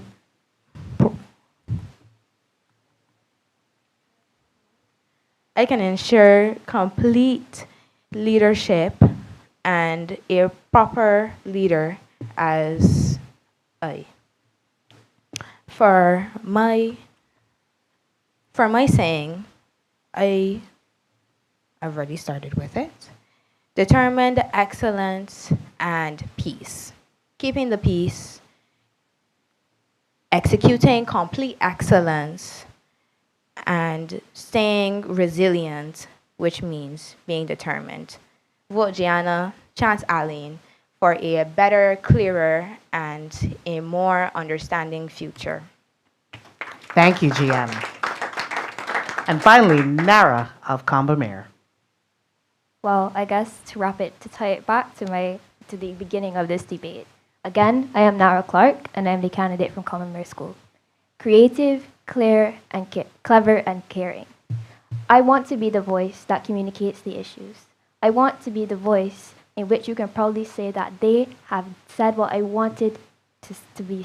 Sorry, they have said what I wanted to say, and I want to clearly communicate, because communication is the main part of our student council as advocates, as our role as advocates. Again, my school, Commonwealth School, is a school of excellence. And in the position of Vice President of the Barbados National Student Council, I intend to embody that saying. Never say never with NARA. Thank you. Thank you all so very much. Now, as we did with our candidates for Secretary General, we now open the floor to questions for our candidates. Yes, Nara. Can we ask questions to the other candidates? Well, we've opened the floor, so that feels like a yes. Do you have a question? Would you like to start? Perfect. My question is targeted towards the Harrison's representative. It is just mainly about, I know you're very pro AI in your systems, and while I also believe in AI assistance, I wonder, as a small country that is also dealing with water scarcity and a lot of climate change issues, how would you implement AI in the way that you have presented while also being sustainable? Great question. Now, there is a few misconceptions about AI and water usage.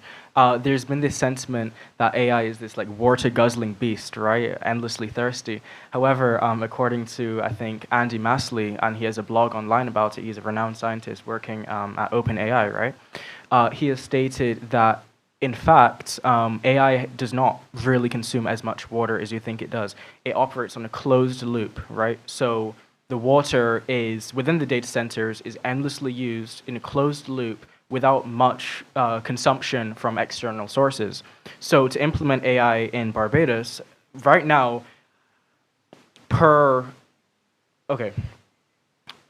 without any jargon, right? AI, the cost of AI is plummeting rapidly. 2 years ago, it was, let's say, $1 per conversation. Now it's a couple of cents, or even less than that. So to partner Barbados with an AI provider like OpenAI, Google, or Anthropic would be a very simple endeavor, I reckon, because they already do offer enterprise plans and enterprise models to target education and target the public sector. So it will be sustainable, and it will fall within the realm of possibility for a small island developing state like Barbados.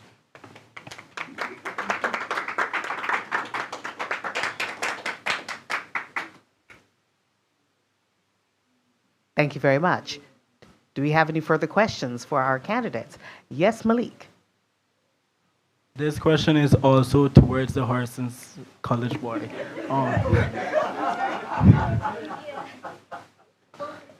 Why do you think persons need to use AI to learn and develop in Barbados? For example, CXC, when it comes to secondary school students, using ChatGPT or AI can get you is not something that you can use, especially when it comes to your SBAs. Because with the same AI, I think they have a a tracker that they use to see if you did use AI, and then your marks getting take off. So why don't you encourage students and people in Barbados to try and learn on their own by, I would say, reading books, watching blogs, instead of using and depending upon a robot? Thank you. Now, as Nara mentioned earlier, there's a difference between AI reliance and AI complete assistance. Thank you.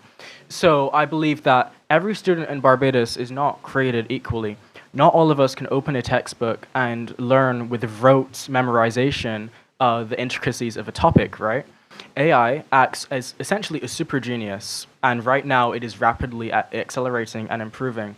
If the ministry were to just harness this power and cater it towards every student in Barbados personally, it wouldn't really be hard because you have the assistance of AI to build that initiative, right?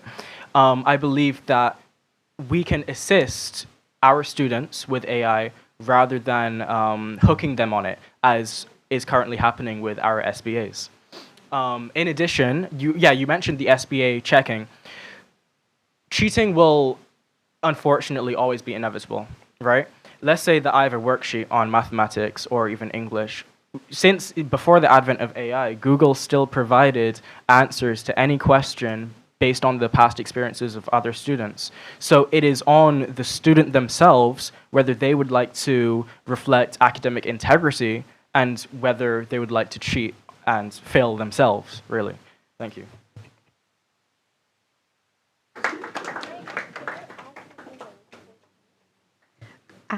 We are here to learn. I just wanted to add to it, since although the question wasn't posed to me, because this is a discussion, right? I also think that in my view of doing AI assisted, we're not here to displace humans, but we're just more to assist. And then also when it comes to the fundamentals of education, because you don't want children using AI when they're like in primary school and now they get into like their exams and they can't do anything. When we let them build their fundamental education, and when they're old enough and wise enough to make the choice of when they need to use it, let it be an option for them. But it doesn't have to be the basis. It could just be an option. This is an excellent discussion. And I know those of us in the room over a certain age, the debate was very similar. Calculators, they'll stop learning how to do math.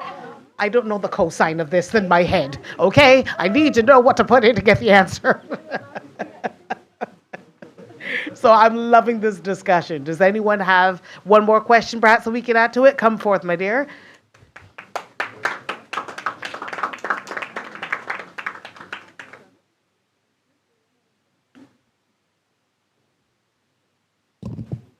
Hello, once again. My name is Roshana Clark, and I love asking questions. So this question is for everyone.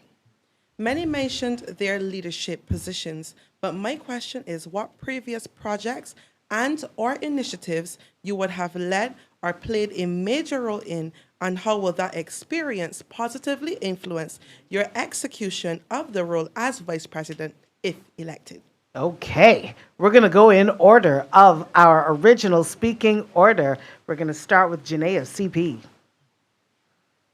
Can you repeat the question a bit slowly again, please? No problem.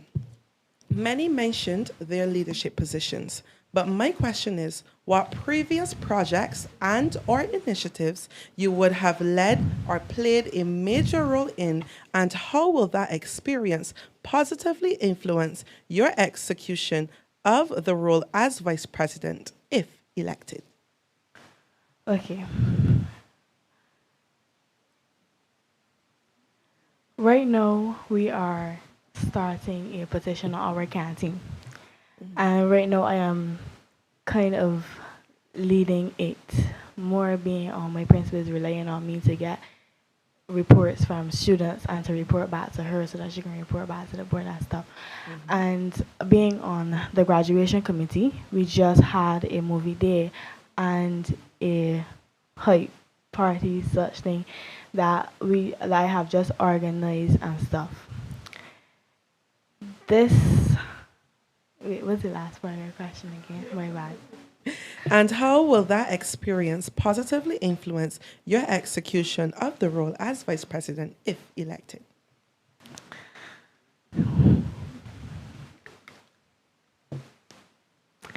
It really actually depends on the project.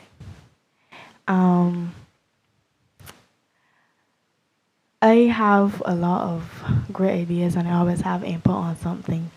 So based on what the idea is and I would, if so, I would take initiative and obviously help others in my team, and that's basically it. Thank you, Janae. Kenita?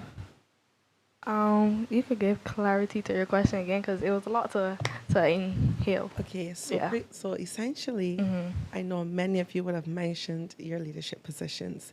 I'm trying to ask you to specify maybe one or two that initiatives or projects that you would have led or had a major role in, and how will that experience essentially assist you if elected for the position of vice president? Okay, thank you. So while I was at Yale School, as president, my team and I, we had a give back to our neighboring primary schools. And as a person that loves children, I think that we should also bridge the gap of primary school student councils going into secondary student councils, as they are the primary force that goes into secondary school. So their ideas are valuable and should be brought to secondary school. Well, not the secondary school, but the National Student Council. So yeah, that's my input. Thank you. Malik. Well, I was currently a contestant for the Mr. Executive Business Challenge, and that is a challenge that you have to have certain skills to even get far into it. Leadership skills, public speaking. So the things that I have done in that challenge and the experience I have gained from that, I think that is something that I can bring to the National Council if elected as Vice President. Thank you, Malik. Michael. Thank you. So I have a few, during my tenure at Alexandra from 1st to 5th form, I don't know if any Alexandrians are watching, but hello. I was involved in I was deputy head boy, and I was involved in the creation of an item shop, right? So in the art room, students can come purchase pens, books, any other utensils that they may need for learning. And the cashiers and those who were involved in managing the system truly experienced heightened economic agency and financial literacy skills. In addition to this, in partnership with this, we were one of the first schools, actually no, the first school to create a WhatsApp community, right? A channel where we hired journalists and writers to report on the school's day-to-day conventions, some concerns that may have been raised, for example, a leaking toilet in the bathroom, for instance. And this allowed these journalists and writers to work in partnership in a greater organization than themselves to ultimately improve student experience. And lastly, I would like to mention my two-time tenure at Model United Nations, serving once as America and the next as China. This was monumental for my communication skills, and I would recommend it next time around. It just ended a few weeks ago, actually. But this tenure, both of them really, were monumental to my communication skills and is primarily the reason that I'm sitting here today. These leadership skills overall made me a greater person, and I would like to channel this energy to improve student experience for everyone else. Thank you. Thank you so much. Jana, St. George. Yes, please. That's a very good question. I am in a program at school. It's at multiple schools called Preparing Today's Challenges for Tomorrow. And we had a group project. I was in a group with around like 7 people, and I was the group leader. The topic was on AI. And when we were doing this project, we bonded as one. We weren't so close in class because these were my classmates. We weren't so close in class, so we got to know each other and our different views on AI. So with my leadership skills, I believe that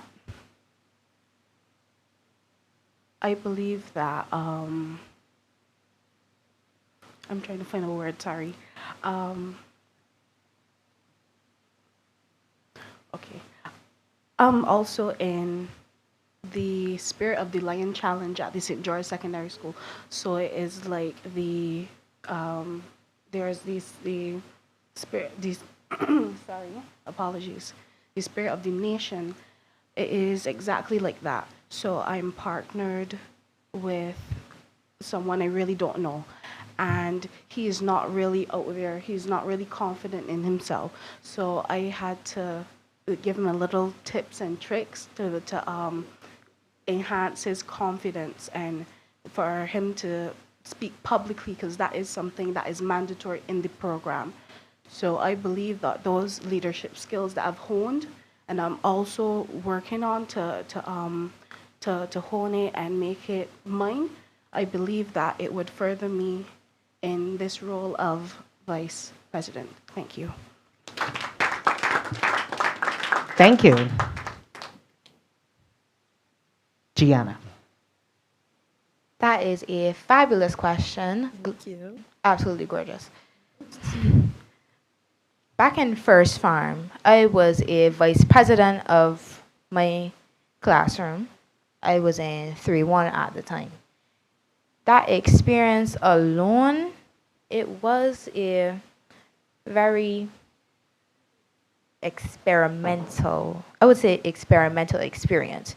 It wasn't the worst, but I wouldn't say it's my most best experience. And in requiring that role at that time, looking back on it, I really should have took more advantage of that role, because now I need the effects of it, of genuinely dealing with different personalities and just people in general. Me personally, I would say I have had my fair shares of being a leader in very small exercises or projects that have required me to have more communication and time management, and all in general, just trying to keep up with everybody just trying to keep up with me. That's it. Thank you so much. And Nara. Could you repeat the question, please? No problem. Many mentioned their leadership positions, but my question is, what previous projects and or initiatives you would have led or played a major role in, and how will that experience positively influence your execution of the role as vice president if elected? Guess this will be a little humorous, but have any of you ever heard the song Try Everything from the Those Zootopia movie?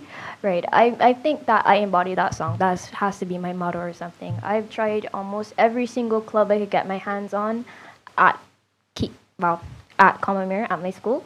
And throughout it, I was the deputy chairman of my student council with special initiatives. I was the vice president on Key Club. I'm a senior volleyball member. And all these accolades and titles, they can mean something, but they don't really speak to the character of the person as well. But the experiences that they have given me is the ability to work with people, conflict resolution skills, and to hear everyone. Because I find as a leader, the most important thing is to listen. And you will not know everything. You will not know everything. You have to be open to listen to those who you represent and those who you work with, like your colleagues, whether that be in the committees or the president. So, to circle it back, right? In the various positions that I've served, I learned the importance of listening, and I've learned the importance of understanding and also listening without judgment. Because sometimes we might feel, oh, well, I'm more experienced in this thing, this person doesn't know anything, but no. As a leader, you have to listen. So throughout Vice President, I intend to enact that. Listening skills, everything that every experience has given me, I intend to implement during my tenure if I become Vice President. Thank you so much. Thank you for your question. Thank you for your very thoughtful responses. And thank the audience again for your encouragement. Give it up once again for our candidates for Vice President. Very well done.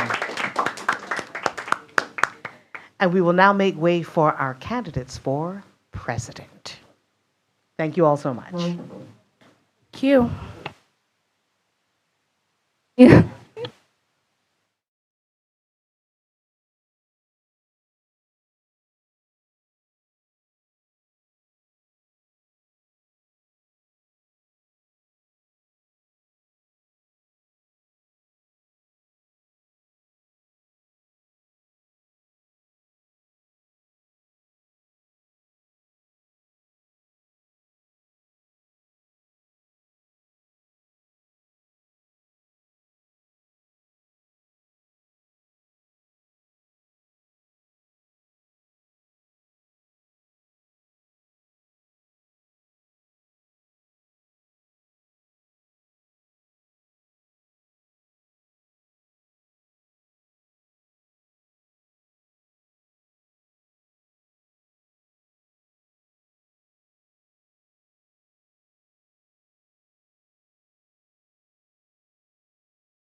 and welcome back to our online viewers.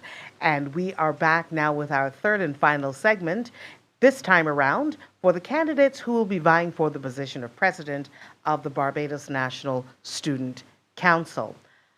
As we have done for the first two segments, I will get each candidate to introduce themselves, and then we will proceed with the relevant questions pertaining to their candidacy for president of the Barbados National Student Council. This time around, our speaking is going to start from here, and then we'll come over here, and then we'll come back over here. So, without any further ado, please introduce yourself, full name, and the school you are representing. It's afternoon now.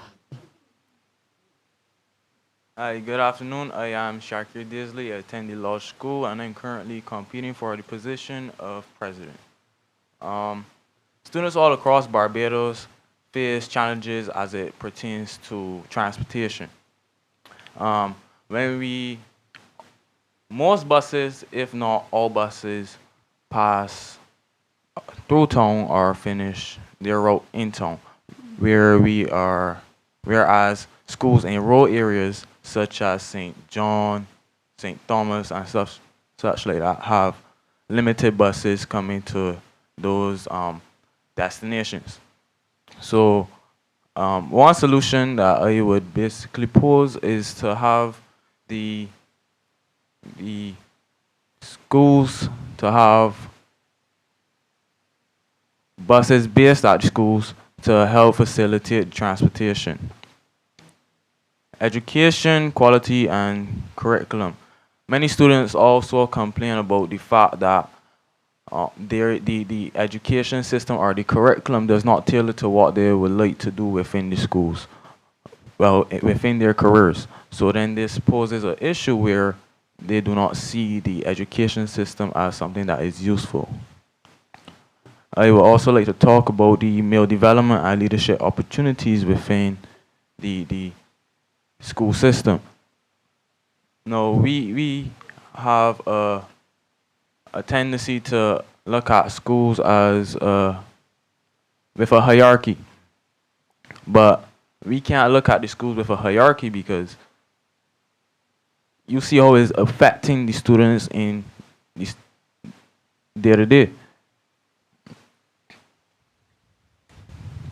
And for me, I would say to fix this issue, you can't focus on a one strategy fix. You have to look at a multi-strategy fix in the sense that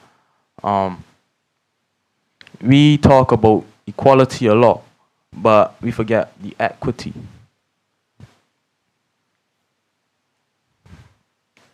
Equality is providing everyone with the same resources or opportunities, whereas equity recognizes that people have different circumstances and provides the specific support needed. With equity, you see that there's a difference across the board, and then you work with that school or those persons to help them to reach where they need to get. 30 seconds. 30 seconds? Okay. Yeah, so that's it for me for now. Thank you, Shakir.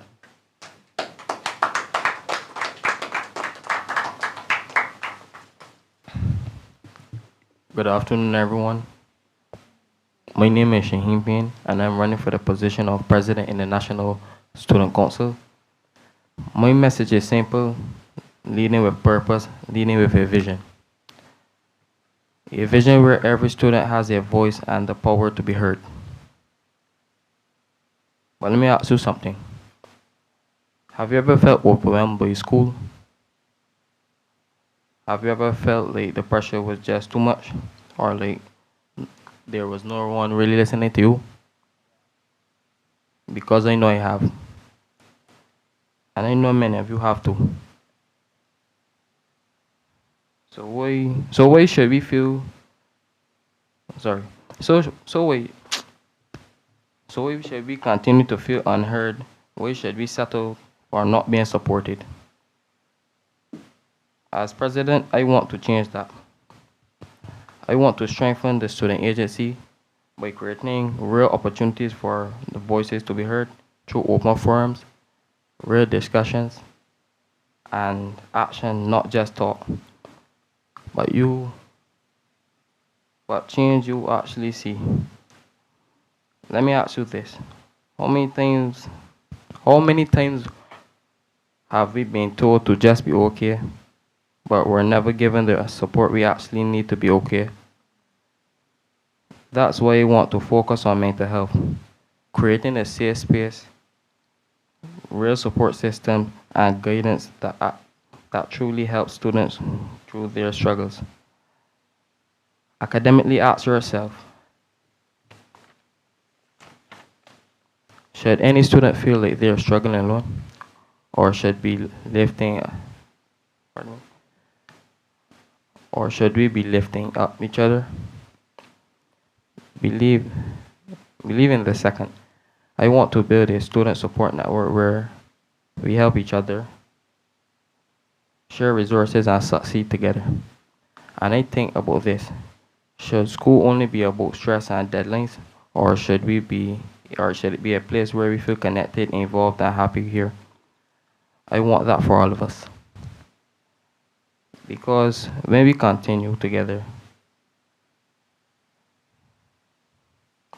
no, when we come together, we support each other, we grow together. So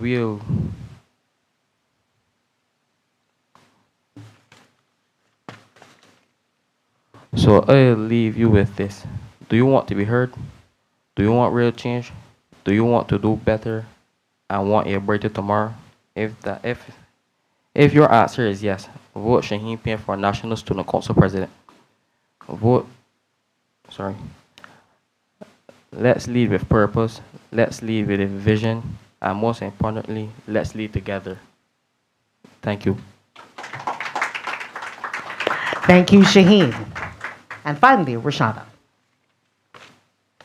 Good afternoon, all. My name is Roshana Clark. I am from Harrison College, and I come before you today as a candidate for presidency of the Barbados National Student Council.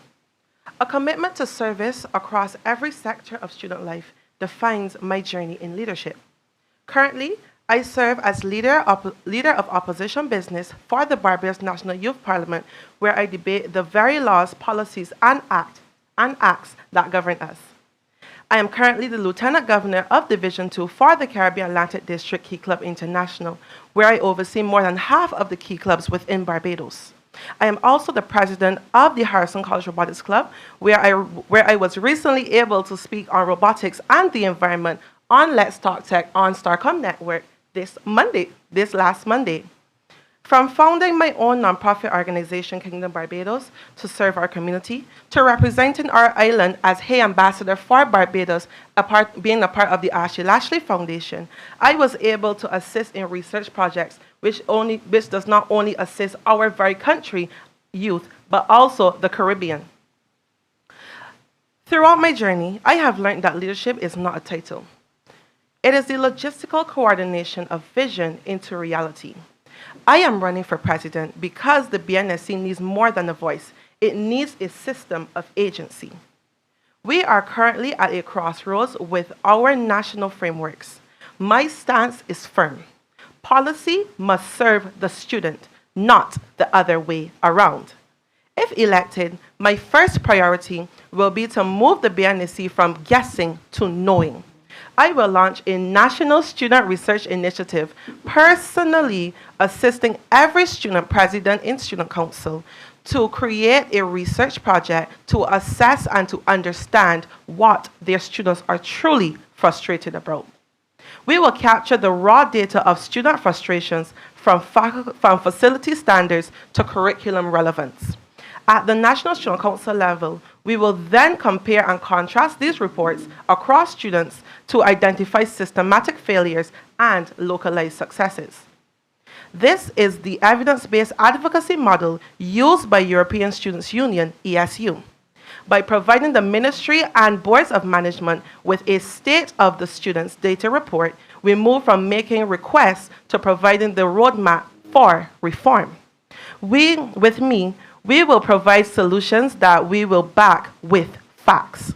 To close, student advocacy, student agency, and youth development is no one-man job. And if I am elected, I promise to bring results in collaboration with organizations and initiatives that are in alignment with the BNSC mission and vision. Thank you. Thank you so much for your opening submissions, Shakir, Shaheen, and Roshana.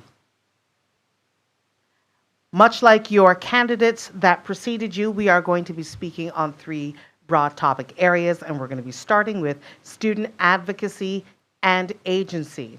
Shakir, as president, you would be the national voice of students. How would you use this role to advance meaningful student advocacy, ensure genuine student agency, and represent students at the highest levels of decision-making? All right, so first I would establish digital platforms where students from all schools can share ideas, concerns, and solutions. Secondly, I will encourage transparent communication where the president and the students will all have communication where all information will be passed directly, where nothing should be left out. And lastly, I would enforce national student feedback. I will enforce a national student feedback system where students can give feedback on things that they would like to see changed or implemented within the National Student Council to help meet their needs. Thank you so much. Shaheen, same question. As president, you would be the national voice of students. How would you use this role to advance meaningful student advocacy, ensure genuine student agency, and represent students at the highest levels of decision-making? First off, on the first day I would be elected as president, I would probably be thinking of ways how we can actually improve the student well-being. Secondly, I would plan to go to each school and get direct feedback from each children. But we will plan something in the hall or an open area where students can come and tell me their matters that are arising. I write it down. We and the council will sit down, have discussion, and find out new ways how we can push to get their matters dealt with. Thank you. Thank you. Roshana, same question. As president, you would be the national voice of students. How would you use this role to advance meaningful student advocacy, ensure genuine student agency, and represent students at the highest levels of decision-making? Excellent question. So, building on my idea of assessment, I believe that it is pivotal to understand why persons are not interested. I believe that's a fundamental issue that we need to figure out. Building on that idea of student advocacy and student agency, I believe that we should be able to speak and communicate with these persons. See what are the true root reasons of why they are not interested. Now, in terms of building that and building that interest and building that want to highlight student advocacy and student agency, I believe that we should create policies. And as I would have mentioned, I am all about results. Henceforth, I believe that it's pivotal that we speak on pivotal issues and not only speak, but also act. For example, the environment. One thing that I would love to do if I am elected is host a monthly beach cleanup. I would also like to educate members of the Student Council about these sustainable development goals and their initiatives, as well as the days, weeks, and months which highlight these pivotal issues which affect our Barbados. Thank you. Thank you so much.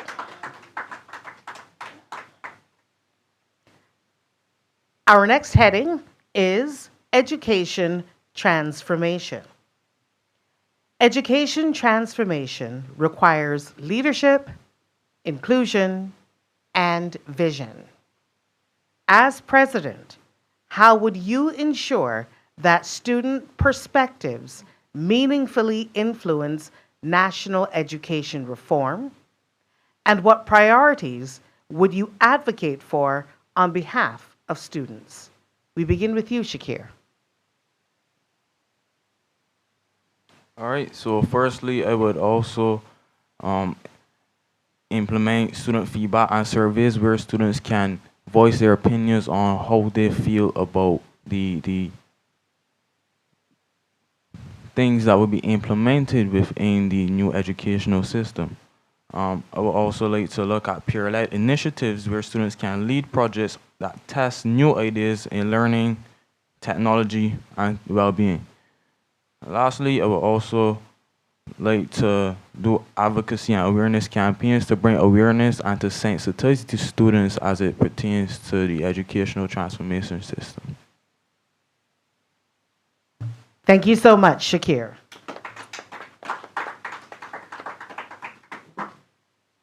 Shaheen, education transformation requires leadership, inclusion, and vision.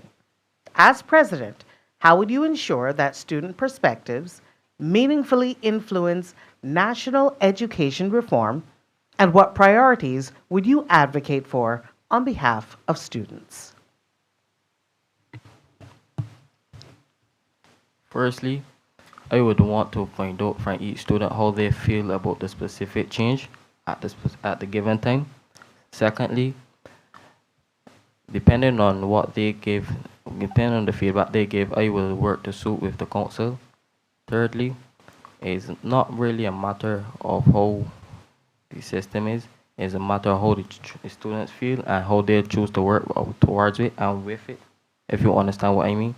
Because the ministry can put a system into place, but if the student does not like it or does not follow it, it's a waste of time. If you understand how I mean. Thank you. Thank you so much. And Roshana, education transformation requires leadership, inclusion, and vision. As president, how would you ensure that student perspectives meaningfully influence national education reform, and what priorities would you advocate for on behalf of students?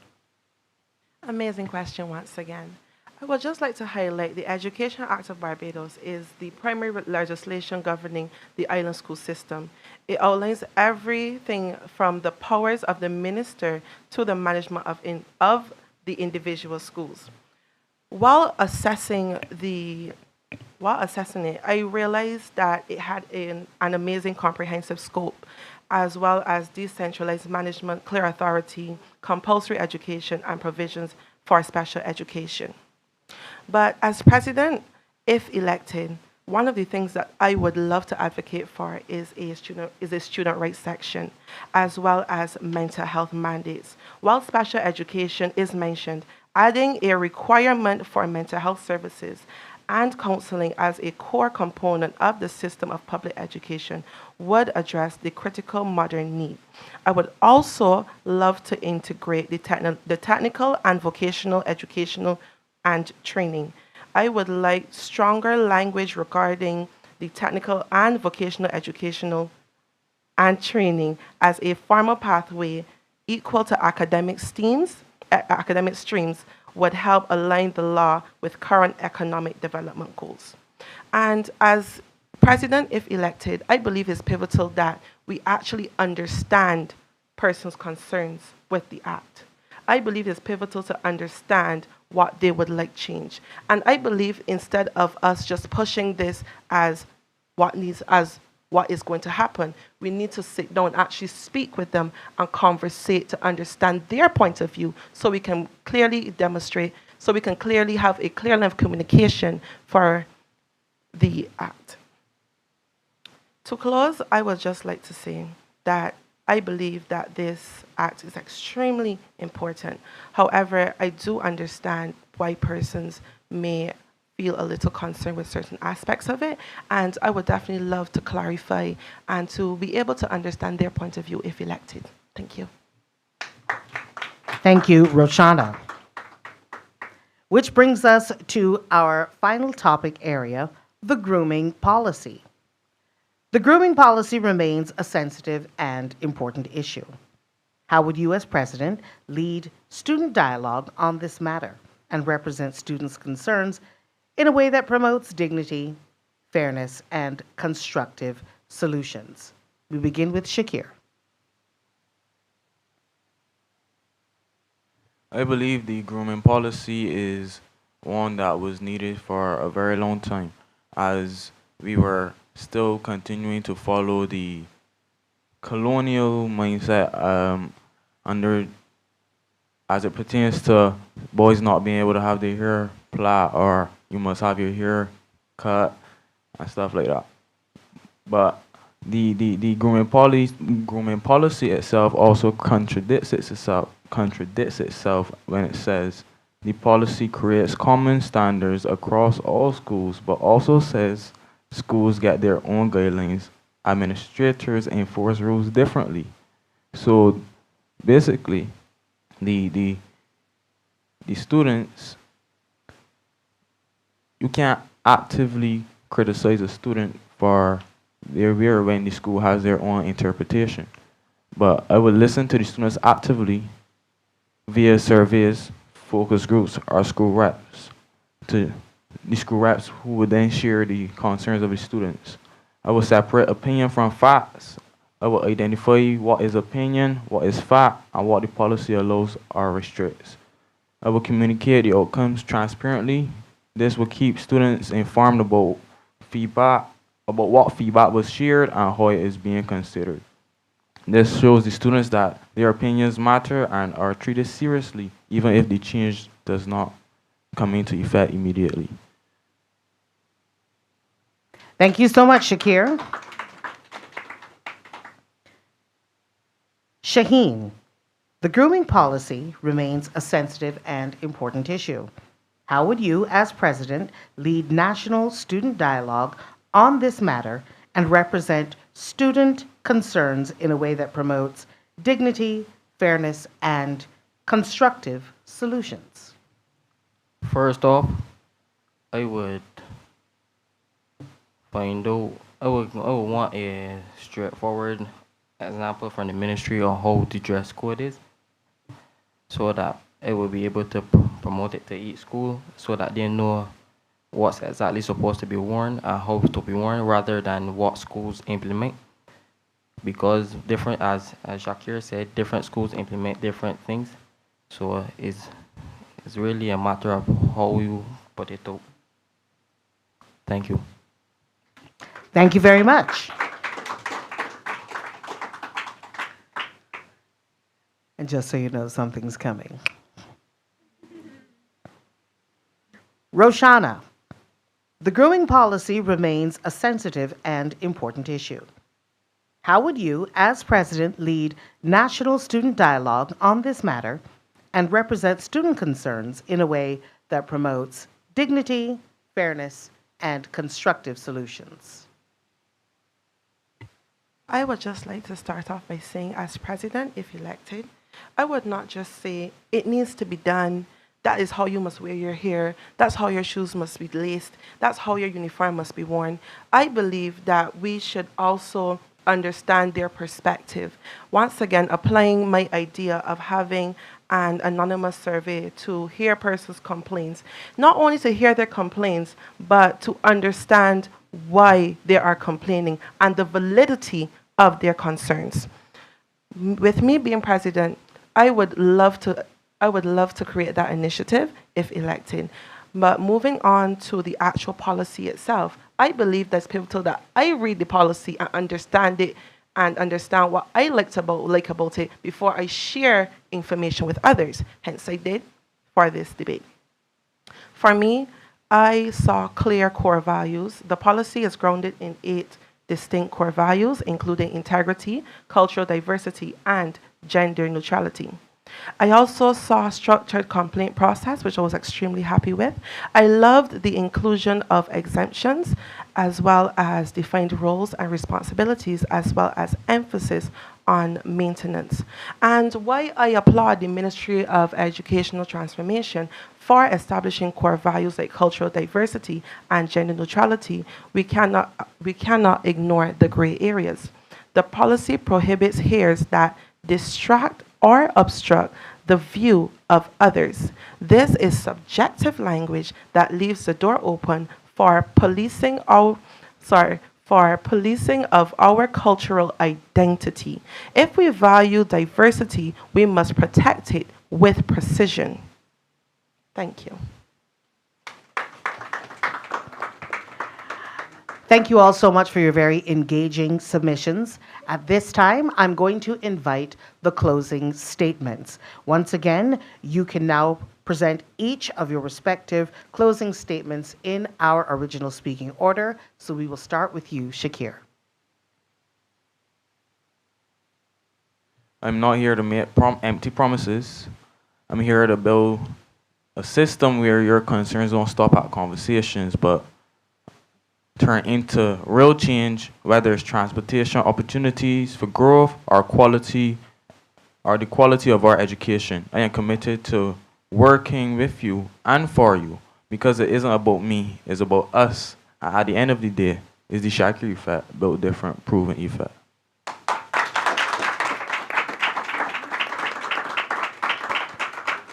Thank you so much for that, Shakir.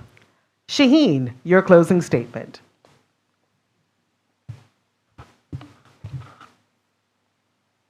I ain't here to make empty promises. I just let one know from get go. I being down to earth one. I here, if elected, everything I said and have documented, I will put in effect. Where I will work closely with councils and each committees within the branch, and I know how everybody just think just because this body say this, that they just saying so because they want to get elected, but I here to be serious. Because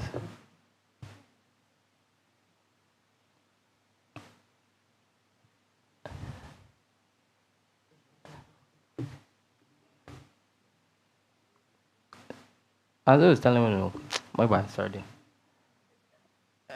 Vote me for president for change here. I'm making empty promises to one. I've been down to earth.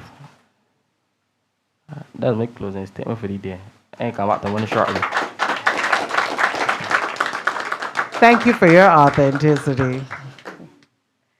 And finally, Rashana. Students and adults of Barbados, we have spent this time discussing the architecture of our education, such as the policies that dress us and the laws that govern us. But I stand here and I see more than just a list of grievances. I see a generation ready to lead. My journey from the halls of Harrison College to the floor of the National Youth Parliament and from the grit of the National Rugby pitch to the precision of the robotics lab has defined one goal for me: results. Whether I was founding Kingdom Barbados to serve our community or representing this nation as a global ambassador, I have never been interested in just holding a title. I am interested in building a legacy. But I am not just here to speak for you. I am here to empower you. Through our National Student Research Initiative, if elected, we will turn our frustrations into data and our data into solutions. And we will not stop at the secondary level. We will reach back into primary schools, nurturing the next generation of leaders so the flame of advocacy never goes out. The time for waiting our turn is over. We are the primary stakeholders of this system, and this is the time we are treated as its primary architects. I am Roshana Clark. I have the experience to navigate the system, the logistical mind to reform it, and the heart to serve every single one of you, from the youngest primary school student to the graduating senior, advocating for now, impacting for the future, because when you want real change, you want results with Roshana. Thank you. Thank you so much, Roshana. And much like what has been afforded to our other candidates, I now open the floor for questions. Oh, the questions.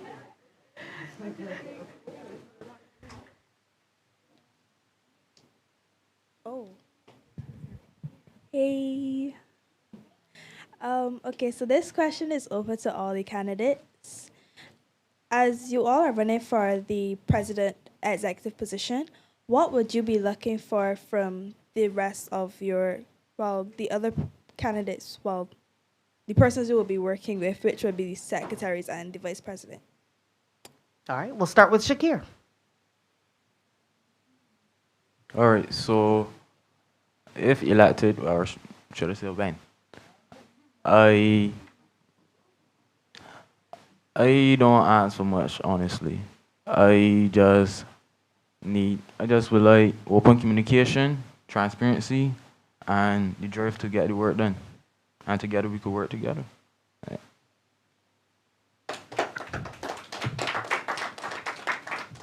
Shaheen.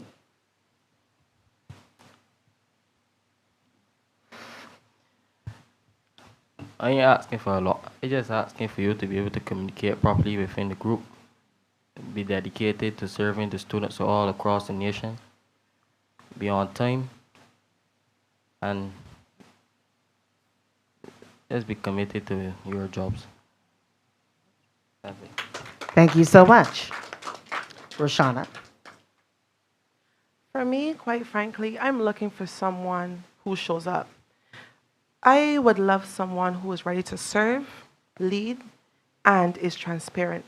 I understand things happen in life, and being able for someone to have open communication with me, to understand what they are going through, and to know if I must manage more on my plate that would more be that person's position, that would extremely help me in understanding that person and to how to communicate with them better in the future. Thank you so much. Thank you. And thank you for your question. Mikkel. So this question is directed to all of the candidates. Now, I know that you all mentioned that you're very down to earth, very grounded, and I would like to ask for one anecdote, be it in a leadership position or something in academics or even extracurricular, that has shaped you as a person to become this grounded, down to earth figure. Okay, Shakir. Just one? No, I know you have a lot, but for now. All right, so I would go back to my days at St. Leonard's, where I was president of the student council, and we had the head of the PE teacher, the head of the PE department complaining about a railing that was rusted that he had ants to be painted. And I told him as long as you could get the paint and the stuff to paint it, I would paint it for you. And the next day he brought the stuff and I painted the railing. Thank you so much, Shakir. Shaheen. Can you repeat? So I'm asking for one anecdote, be it academic, extracurricular, or in a leadership position that has shaped you to become this down-to-earth, grounded figure that you mentioned. For me, it's mostly some of the situations they've been through in life that help me understand what people go through. Secondly, I know you asked for one, but I can give two. Then, always in my life, I always just wanted to do good. I couldn't just sit down and watch people suffer. I just always wanted to help out in any way I can or anyhow I can. Thank you. Thank you. Thank you, Shaheen. Roshana. For me, what ignited for me to want to lead and to assist persons was actually visiting my mother's hometown. My mother is not from Barbados. So when I visited, I realized that sometimes we take what we have in life for granted. And that ignited me to actually starting my nonprofit. And one of the first things that I did, I will not name the persons, but actually a few days after I started my nonprofit, someone reached out to me and essentially they told me this heartwarming story about them, and they were essentially on a bad path when they were younger and delinquent. And I actually worked together, grouping together some of my friends and my mother and my dad, and we actually went to their house and we gave them a good set of supplies, not only for them but for their children. Okay. Great question. Thank you. Thank you so much.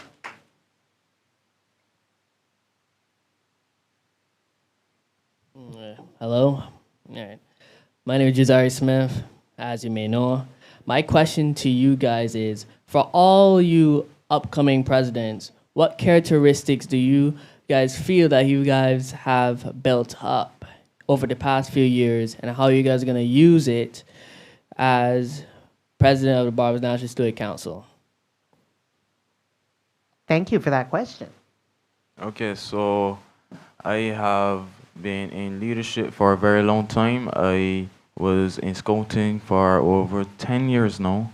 I have came up through the ranks. I have been awarded with the highest awards that I could possibly reach within the areas that I have been in. And I'm mentioning all of this to say that I had to work with people to get where I got. And I also had to work on my communication skills, my public speaking, and my time management. So these are all skills that I have, and probably more that I can't list right now. But Interesting. yeah. All right. Thank you, Interesting. Shakir. Thank you. Shaheen. Sorry again, but you could repeat that? Okay, Shaheen. All right. For all upcoming students, presidents, I said students, presidents, what characteristics you guys feel that you have built up so far, and how you guys are going to use those characteristics from your past to be a good president? One of the characteristics I built up over my years, one is confidence. Secondly, is integrity. Three, management, and always want to be the responsible one in the room, rather than following the rest and getting myself into trouble. And always just having a clear goal and vision. Thank you. Thank you very much. Thank you. Rashana? Well, I will list 3 skills that I believe that I have. The first one I would say is time management. I love advocacy, student leadership, and truly assisting those to raise their voice in pivotal circumstances.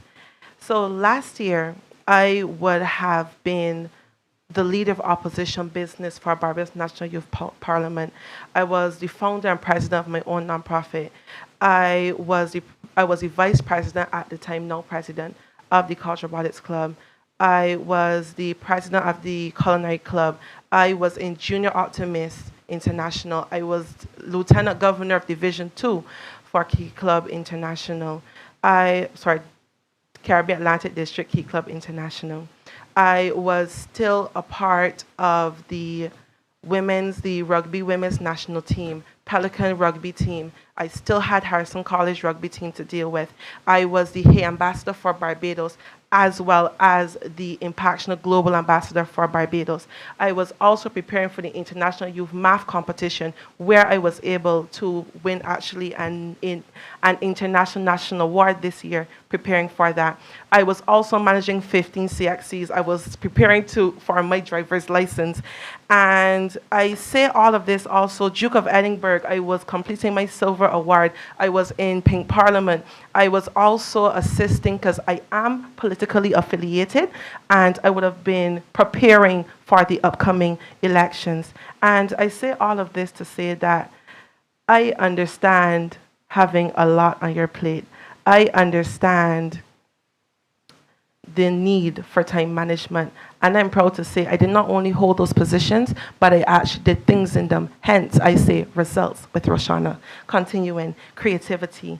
I believe that flexibility is one of the key components in when you're being a president. And being creative is also something extremely important, because you may have a plan, you may think they will be a solid line through, but then something comes in your way and you have to pivot and create something new to still have that idea executed. And thirdly, I would say transparency. I believe that communication is extremely pivotal, and with me as president, I will be transparent with you as you are transparent with me. I will help you as you help me. If you need to lean on my shoulder, I will help you. If I need to lean on your shoulder, I'm hoping that you help me. Thank you. You were looking at me the whole time. Thank you. I just want to say you have the most incredible personality. Just incredible. Okay, my question is towards Roshana. What specific policy changes would you advocate for within the education system, and how would you realistically implement them as student council president? That is a wonderful question. Could I ask that you just repeat it a little slowly this time? What specific policy changes would you advocate for within the education system, and how would you realistically implement them as student council president? Well, that's an amazing question. The first thing that I would love to do, bringing back to my previous point of the system that I would love to implement, I believe it's pivotal that we reach every student's voice and their opinion. And I believe with me as president, I will not only take those ideas, I will push them to be implemented. Once they are solid, once they have some form of substance and relevance to it, I will push and I will push and I will push beyond my limits to ensure that your policies are executed. Moving on, service, extremely important, I believe, as student council, that we highlight issues that are that sorry. I believe it's extremely important to highlight issues that affect our Barbados, and not only Barbados, but our Caribbean, and by extension, the entire world. So one thing that I would love to do is advocate every month for something. Every month, I believe if I am president, that I would assist the public relations officer in creating content to not only say things, but also to bring solutions towards those issues. And moving on to that, leadership. I will not only lead and assist those in pushing their leadership, but not only at the Barbados National Student Council level, but also at the local level, because it's extremely important that we push our future generation to create better persons of society. I want someone, whoever succeeds me, if elected, to be better than who I am. So I would love to push those to become better persons of society. Thank you. Thank you so much. We will make this the final question for the day. Thank you for it. Good evening, everyone. So my question is to everybody. My question is, how is your leadership style or leadership makes you stand out for your fellow candidates? How does your leadership or leadership style make you stand out for your fellow candidates? Okay, Shakir, and yes, I understand that we have another question to come. Shakir? As I said, I was in leadership for a very long time. I understand that everybody has different personalities and sometimes you may clash, but I have learned to lead from the side, the back, the front, and the middle. So if you have a better idea than me, or you are giving me feedback, that's no problem. As long as we can get the job done, then it's okay. Thank you, Shakir. Shaheen? You could repeat. No problem. My question is, how is your leadership or leadership style makes you stand out from your fellow candidates? Something that makes me stand out from my fellow candidates is that rather than me just giving orders, I actually try to help. I actually try to help rather than just sit down and give orders in that specific timing. If somebody messages me at any time, I will help them. And I do that so that people can do better than me and become better and help them push the next generation to do greater than we did. Thank you, Shaheen. Roshana. I love this question, by the way. And for me, I believe in organization. For example, let's say that you have an idea, an initiative that you would like to push forward. I would prefer that you come towards me with a plan, some form of idea, not just say, okay, I want to do something on the environment. And then you have to think, then later on, what do I want to do? I would love if someone come with a structure and a plan, and then we can tweak it and bring it forth towards all of the other members to then conclude if this is something that we will do or we will leave as a suggestion for the next executive if I am elected. And as well, one thing that I would say that makes me different, I would say, is my ability to listen. Oftentimes, I find that sometimes persons are stuck in their own ideas. I believe that it's extremely important as president to also listen to those ideas, because at sometimes you can even merge the ideas, because you may want to, let's say, go and visit Oceana Hub, but I may want to do a beach cleanup. What if we work together, go to Oceana Hub and do a beach cleanup? That way, we do a beach cleanup, we have more persons, and we make it impactful. Thank you. Thank you so much. And I understand we had one more question from the floor.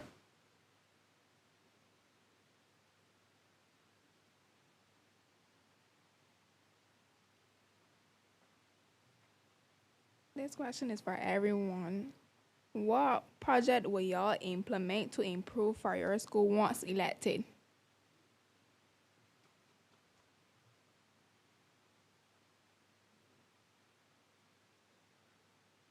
You mean for all the schools or just our specific school? Your school.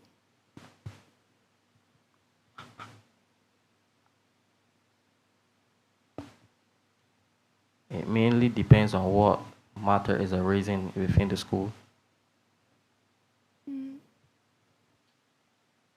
Thank you.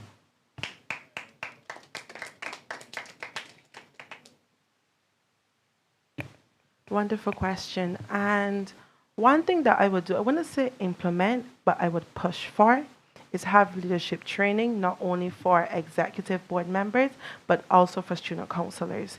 I say push and not implement, because if elected, we would be the Barbados National Student Council president, and I do not want to overtake the position nor the role of, as I go Harrison College, the Harrison College president. So that's one thing that I would love to do, because I believe it's extremely important that we push persons to not only comprehend what is leadership, but the skills needed to do so. I would encourage guest speakers, as I am someone who actively liaises with persons who are amazing in leadership. I would definitely assist by giving contacts and information in terms of that, in terms of like ideas that they could do. Thank you. No problem.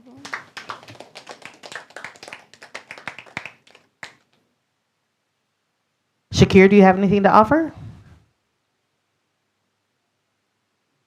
I agree with Roshana on the point where I would not want to overstep the president of the law school, as my role at the law school is to mainly support.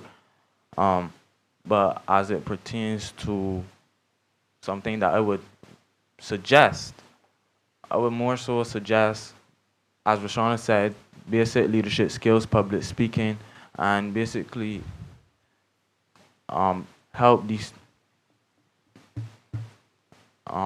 to basically give back to the teachers, as the teachers give so much to us to help, because it's one thing for the teachers to give, and sometimes they get overwhelmed and they don't know how appreciated they are, but for the students to then give back to the teachers to show them that they are appreciated, that then pushes the teachers to do even more sometimes. Thank you all so much for fantastic representation of yourselves, your schools, your teachers, Miss Yvette, who I know works tirelessly with all of you, and of course for the process of the Student Council. I know that there are going to be some campaigns going throughout the schools. I encourage you all to rally each other as I know you are trying to garner support for yourselves, but this entire process deserves the full steam that you all can give it. Get your fellow students involved, and I look forward to some tremendous things to come out from this year's election. Thank you so much for having me. I've never done this specific thing before, but this was very enlightening, and I'm so encouraged by everything that I've heard here this afternoon, from the morning into the afternoon. So I want to thank Yvette for the invitation. Do you have any final words? You should have the last word, Yvette. Well, first, let me thank you, Gaynell. I know that I got you working today. I think that we will have her annually to continue to conduct this segment of the National Student Council electoral process. So thank you again. And students, there are no losers today. I think you saw me smiling the whole time. I am very proud of you. And some interesting points, some very valid points were raised here today. And I know that Gaynell, in working with the transformation agenda, will definitely respond to some of those things, especially your perceptions and your views on the grooming policy. There were some very interesting points there. Again, I thank you so much for putting yourselves forward to be courageous, to be vulnerable, and to represent your school, and to want to represent Barbados as young leaders. So, pleasant afternoon to all, and I wish you all the best in your campaigns.